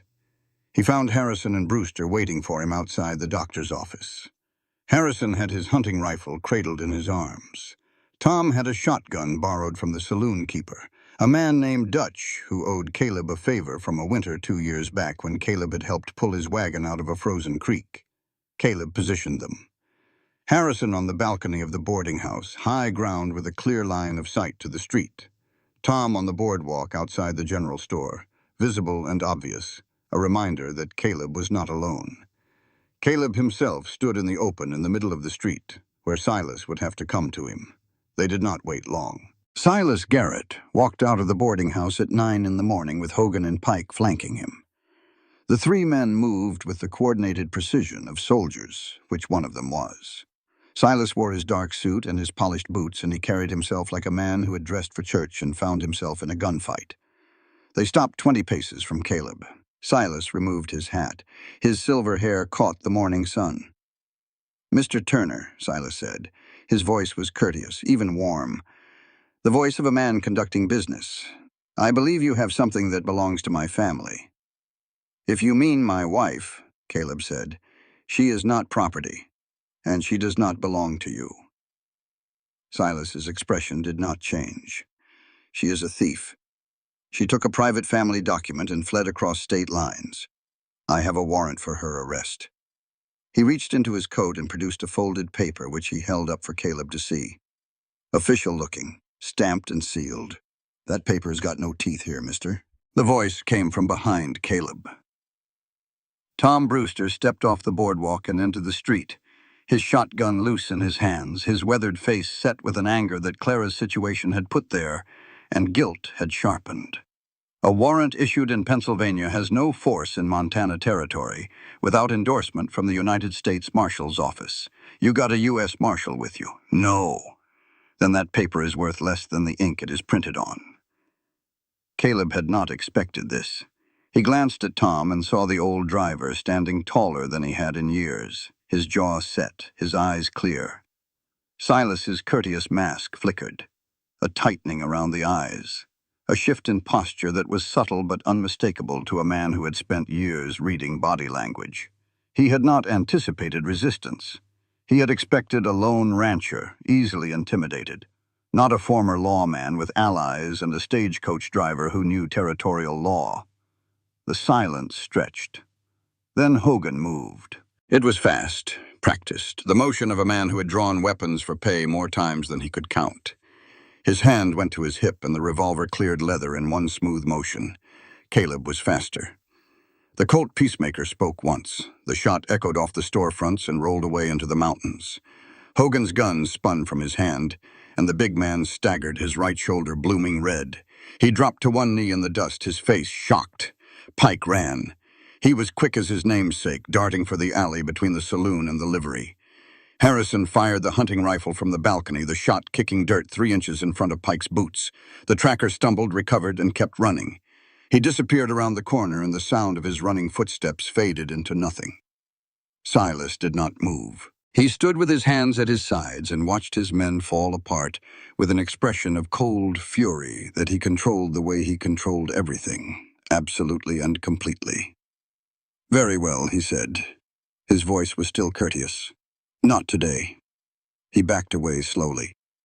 Caleb kept the Colt trained on him until he turned the corner of the boarding house and disappeared. Caleb wanted to follow. Every instinct screamed to pursue, to press the advantage, to end this now. But Hogan was bleeding in the street and needed attention, and Caleb could not leave an injured man to die no matter who that man worked for. Harrison climbed down from the balcony and went to work on Hogan's shoulder, with the practiced efficiency of a man who had removed more bullets than he could count. Tom stood guard with the shotgun while Caleb bound Hogan's hands and feet. They locked the wounded man in the storage room behind the saloon, the closest thing Copper Ridge had to a jail cell. "Where is Silas?" Tom asked. "Gone," Caleb said. "But not gone." He looked at the mountains, at the road that led out of town toward the ranch, and understood with the certainty of a man who had tracked criminals for 3 years exactly where Silas Garrett was going. He is heading for the ranch. Caleb mounted his horse and rode. Silas had circled wide around town, cutting through the foothills on a route that added 30 minutes but kept him off the main road. He rode hard and arrived at the ranch to find it empty. No smoke from the chimney, no horse in the barn. No sound but the wind and the creek and the distant calling of crows. He searched the house first, methodically, room by room, the way a man searches who has been trained to clear buildings. He found the trunk in Clara's room, opened it, found the false bottom, empty. He searched the barn, the root cellar, the smokehouse, nothing. Then he walked to the creek. He stood on the bank and looked at the land with military eyes, reading terrain the way Caleb read people. His gaze swept the creek bank, the meadow, the tree line, and it settled on the cottonwood tree. The earth around its roots was disturbed, freshly turned. Leaves scattered over it in a pattern that was almost natural, but not quite. Silas knelt and dug with his hands. 6 inches down, his fingers found oilcloth. He pulled the wrapped ledger free and stood up. He had it. The document that could send him to the territorial prison at Deer Lodge for 20 years. The record of every crime the Bennett family had committed, written in careful entries that would hold up in any court in the territory. He had it in his hands. He drew his revolver and looked around. The woman could not be far. She would come back for this. They always came back for the thing they thought would save them. He did not have to wait long. Clara stepped out from behind the barn. She had not stayed at the trapper's cabin where Nettie had taken her. She had waited until Nettie's back was turned and rode hard for the ranch, pushing the horse faster than she should have, her newly healed ribs protesting every stride. Because she knew. She knew the way you know the weather is going to turn or the way you know a pot is about to boil over. She knew that Silas would not waste time in town. He would come here. He would come for the ledger. And she needed to be here when he did. Not because she had a gun, not because she had a plan, because she was done running, done hiding, done letting other people fight her battles and carry her secrets and make her decisions for her. Whatever happened next, she would face it standing up. Silas studied her. The revolver in his hand was pointed at the ground, not at her. Not yet. "You are either very brave or very stupid," he said. "I survived your brother for 3 years," Clara replied. Her voice was steady, steadier than it had any right to be. "I am neither. I am patient." Silas held up the ledger. "This is what I came for. I have it. We are done. We are done when I say we are done." Clara took a step forward. "I sent a copy of that ledger to a lawyer in Helena before you crossed the Missouri. If anything happens to me, he opens it. If I do not write to him by the 1st of next month, he opens it. Kill me, and every name in that book, including yours, goes to the territorial governor." This was a lie. Clara had never sent a copy. She had thought about it, had planted the idea in her own mind weeks ago reading that dime novel on Caleb's bookshelf, had even mentioned it obliquely to Nettie. But she had never done it. She was betting everything on a bluff. And she was betting that Silas, the planner, the calculator, the man who prepared for every contingency, would not risk it. A man who believed in righteous justice would not gamble 20 years in Deer Lodge on the chance that a desperate woman was lying. Silas's face changed. The mask of courteous control cracked just enough for Clara to see what was underneath. Doubt. The one thing a man like Silas could not tolerate. "You are lying," he said. Clara said nothing. She held his gaze and let the silence do the work. 3 years of living with Robert had taught her that silence was the most powerful weapon a woman could wield. Words could be argued. Silence could only be interpreted. And a guilty man always interpreted silence as truth. The standoff lasted an eternity that was probably 30 seconds. Then hoofbeats, hard and fast, coming from the road. A horse pushed to full gallop, foam flecking from its mouth. Caleb rode in like the wrath of God. He pulled the horse to a sliding stop and was out of the saddle before the animal had fully stopped, the colt in his hand, his face white beneath the tan. He took in the scene in a heartbeat. Silas, the gun, the ledger, Clara standing 10 feet from a man who had come to kill her. 20 feet separated Caleb from Silas. The colt was steady in his hand. His aim was true. He had been the best shot in the Philadelphia Marshal's office, and 2 years of not shooting had not changed the mechanics of muscle and bone that made him deadly with a revolver. Every instinct screamed to fire. The man was armed. He was standing near Clara. One twitch of Silas's gun hand, and she was dead. Fire. Fire now. End it. But Caleb looked at Silas's face and saw something that froze his finger on the trigger. Not Silas. Billy Dawson.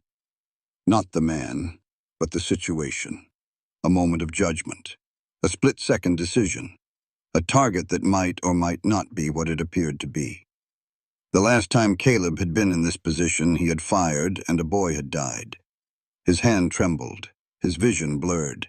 The Colt wavered, and for one terrible second it was not Montana around him, but a Philadelphia alley, and the shape in front of him was not a grown man, but a 16-year-old boy reaching for a painted wooden gun.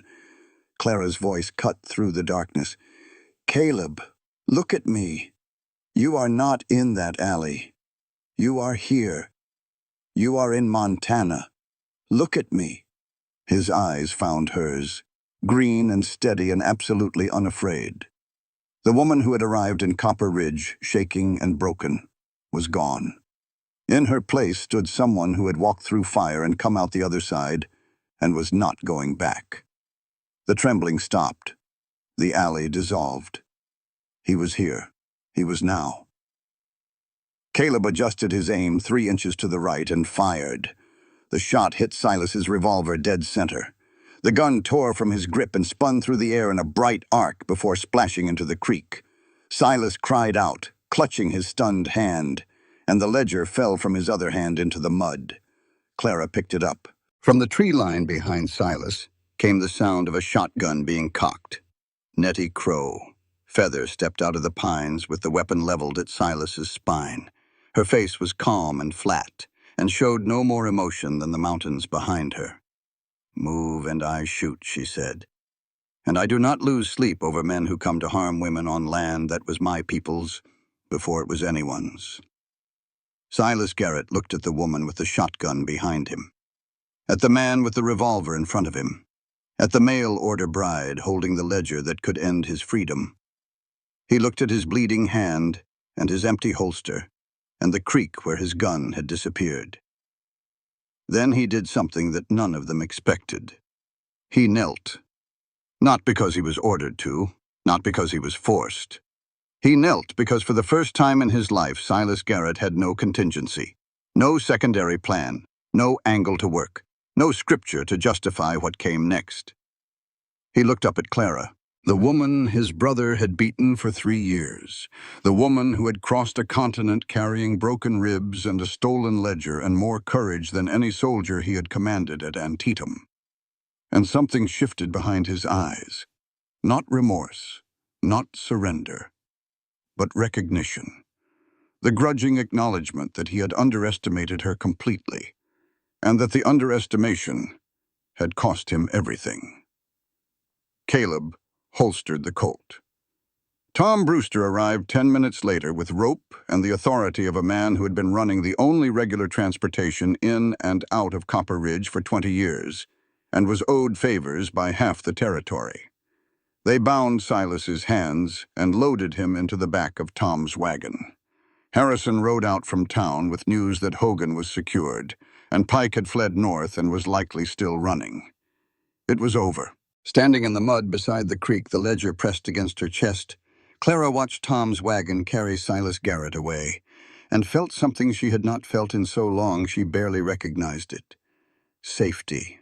Real safety. Not the temporary kind that lasted until the next blow fell. The permanent kind that came from facing the worst thing you could imagine and surviving it with people who stood beside you. She looked at Caleb. He looked at her. The Colt was holstered. His hands were shaking. "I did not kill him," he said. His voice held wonder and relief, and something that might have been the first breath of a man who had been holding his lungs still for 2 years. "No," Clara said. "You did better. You aimed true." She took his shaking hands in hers and held them steady. 3 months after Silas Garrett was escorted out of Copper Ridge in the back of Tom Brewster's own stagecoach, wearing iron shackles and bound for the territorial prison in Deer Lodge, Clara Turner stood in her garden and realized she had forgotten what fear felt like. Not lost it, forgotten it. The way you forget a language you once spoke fluently, the grammar dissolving until only a few stubborn words remain. The legal resolution had been swift and thorough. Silas was transported to Deer Lodge under territorial authority, where a judge examined the ledger and found enough evidence to hold him for trial. The Bennett family's operations in Philadelphia came under investigation by federal prosecutors. Hogan was turned over to the territorial marshal's office. Pike was never seen again. The forged warrant was traced back to the corrupt Philadelphia judge, who resigned before charges could be filed. The threat was over. Fully, permanently, completely over. No one was coming. No one was watching from the tree line. No cigarette tips glowed in the dark between the pines. Clara Turner was safe, and the safety was not conditional or temporary or dependent on anyone's mood. It was real. But healing, Clara had learned, was not a switch you flipped. It was not a door you walked through and closed behind you. It was more like weather. Some days the sun came out and you could breathe without thinking about it and the world felt solid and good. Other days the clouds rolled in and you flinched at the sound of a dropped pan or a horse's sudden whinny, and your body remembered what your mind was trying to forget. 3 months after the confrontation, Clara still startled at loud noises. She still checked the locks before bed. She still sometimes woke at 3 in the morning with her heart racing, certain she had heard footsteps outside the window, and had to talk herself back to reality before she could sleep again. Caleb still had nightmares. He still woke drenched in sweat, sitting by the window, watching the darkness until his breathing slowed. He still saw Billy Dawson's face in unguarded moments, the boy's expression frozen in the instant between confusion and death. But the difference that made all the difference, was that they no longer hid it from each other. When Clara flinched, Caleb said, "I am here," not touching her unless she reached for him, just present, just there, a steady point in a spinning world. When Caleb woke from nightmares, Clara took his hand in the dark. She did not ask what he had seen. She did not try to fix it or explain it away or tell him it was not his fault. She just held his hand and sat with him until the shaking stopped, because she already knew what haunted him, and the knowing was enough. Healing was not the absence of wounds. It was not becoming unwounded. It was simply this: not being wounded alone anymore. Having someone who had seen your scars and stayed. Having someone whose scars you had seen and chosen not to leave. The Colt peacemaker sat in the desk drawer in the main room, no longer wrapped in oilcloth, no longer coated in dust. Caleb did not carry it daily. He did not need to. But he did not hide from it either. It was there, a part of his past, a part of who he had been and who he had become. He had learned to live beside it instead of running from it. Some days he took it out, cleaned it, checked the action, not because he expected trouble, because the ritual was its own kind of honesty, an acknowledgement that the gun and what it represented would always be part of him. And that was all right. November turned to December. Snow came to the mountains and crept down the valleys.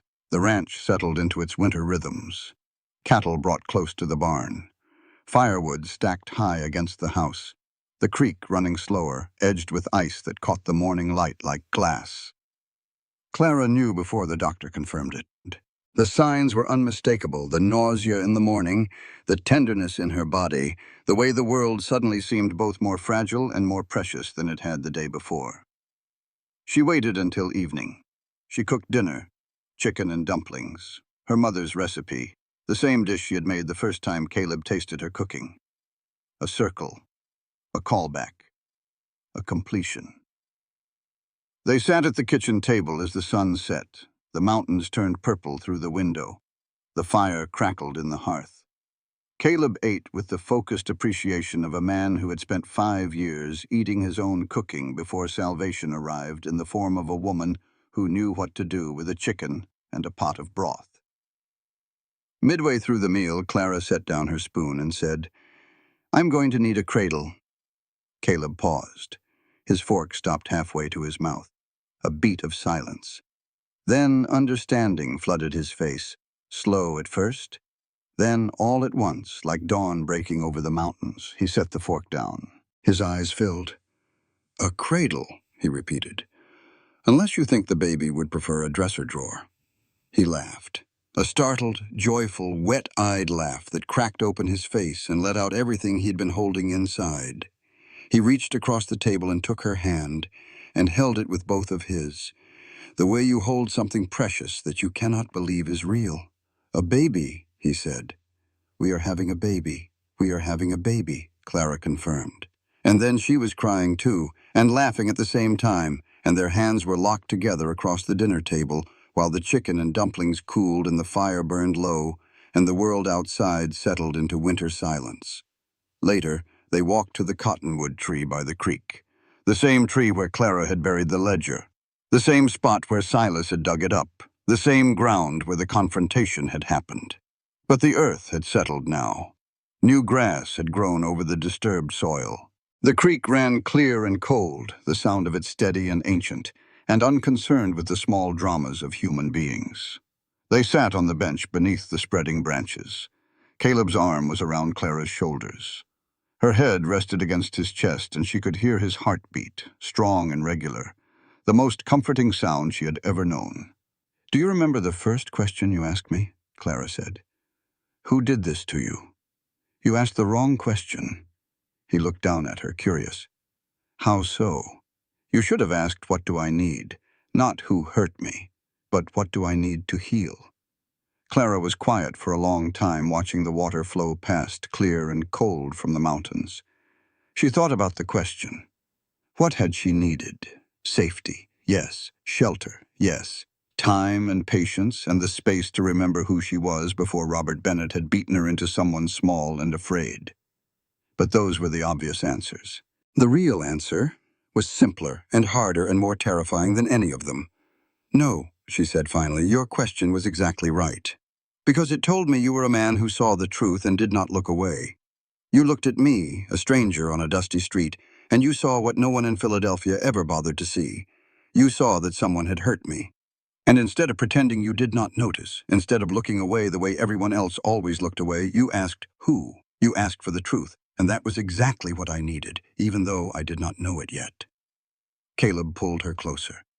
The wind moved through the cottonwood branches, rustling the last few leaves that clung stubbornly to the limbs. In the distance, the mountains stood the same way they had stood for 1,000,000 years, patient and enduring and indifferent to the small, fierce struggles of the people who lived in their shadow. Spring came the way it always did in Montana, sudden and generous and almost violent in its beauty. The snow melted, the creek swelled. The meadow erupted in wildflowers so thick and bright they looked like someone had spilled paint across the valley. Caleb worked in the barn every evening after supper, building something he would not let Clara see. She heard the rasp of sandpaper and the tap of a mallet and the occasional quiet curse when a joint did not fit right. She smiled and let him have his secret. After a lifetime of bad secrets, this was one she could wait for. On a warm afternoon in April, Clara was in the garden planting seeds.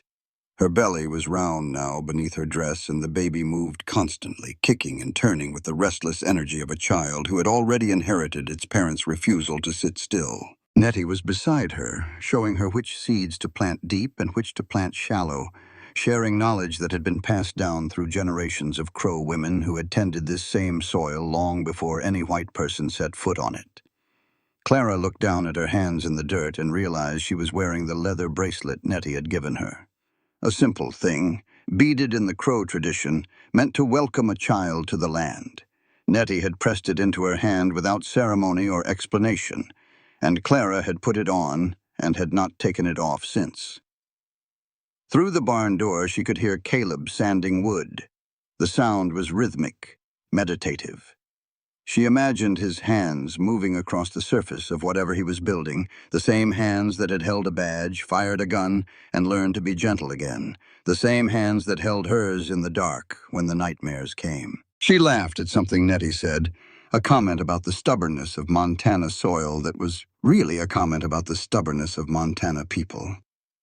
The laugh was open and free, unguarded in a way that would have been impossible 6 months ago. Not the careful laugh of a woman calculating safety margins. A real laugh, the kind that comes from deep in the belly and carries on the wind. Inside the barn, Caleb heard it. He set down his sandpaper and looked through the open door at his wife, kneeling in the garden, one hand on her belly, laughing in the April sun. The wind carried her laughter to him, and the sound was the most beautiful thing he had heard in his entire life. He remembered the first day, the stagecoach, the dust, the woman trembling on a wooden crate with dried blood on her collar and broken ribs beneath her corset, and eyes that scanned for exits before they ever found his face. The woman who had maintained 1 arm's length of distance from every human being because she had learned that closer meant danger. That woman and this woman were the same person, and they were not. She had been transformed, not by him. He was not arrogant enough to believe that. She had been transformed by her own courage, her own stubbornness, her own refusal to let the worst thing that had ever happened to her be the last thing that ever happened to her. He had simply given her the space and the safety to do the work of becoming who she was always meant to be. The Colt peacemaker sat in the desk drawer inside the house. The cradle took shape under his hands, sanded smooth, the wood glowing warm in the afternoon light. Both were real. Both were part of who they were. The gun and the cradle, the past and the future, the wound and the healing. He set down the sandpaper, brushed wood dust from his palms, and walked out into the sunlight. Clara looked up from the garden. She smiled, and the smile was not the smile of a woman who had been saved. It was the smile of a woman who had saved herself and finally found a place to rest. A place where she could put down the armor and the ledgers and the lies and simply be. A wife, a mother, a partner. A woman who had walked through fire and come out whole. On the road beyond the ranch fence, a stagecoach rolled past, headed west the way they always did. Through its dusty window, Clara glimpsed a woman's face, thin, guarded, hands gripping a traveling bag like it held everything she owned in the world. The woman's eyes were wide, scanning the unfamiliar landscape with an expression Clara recognized down to the bone.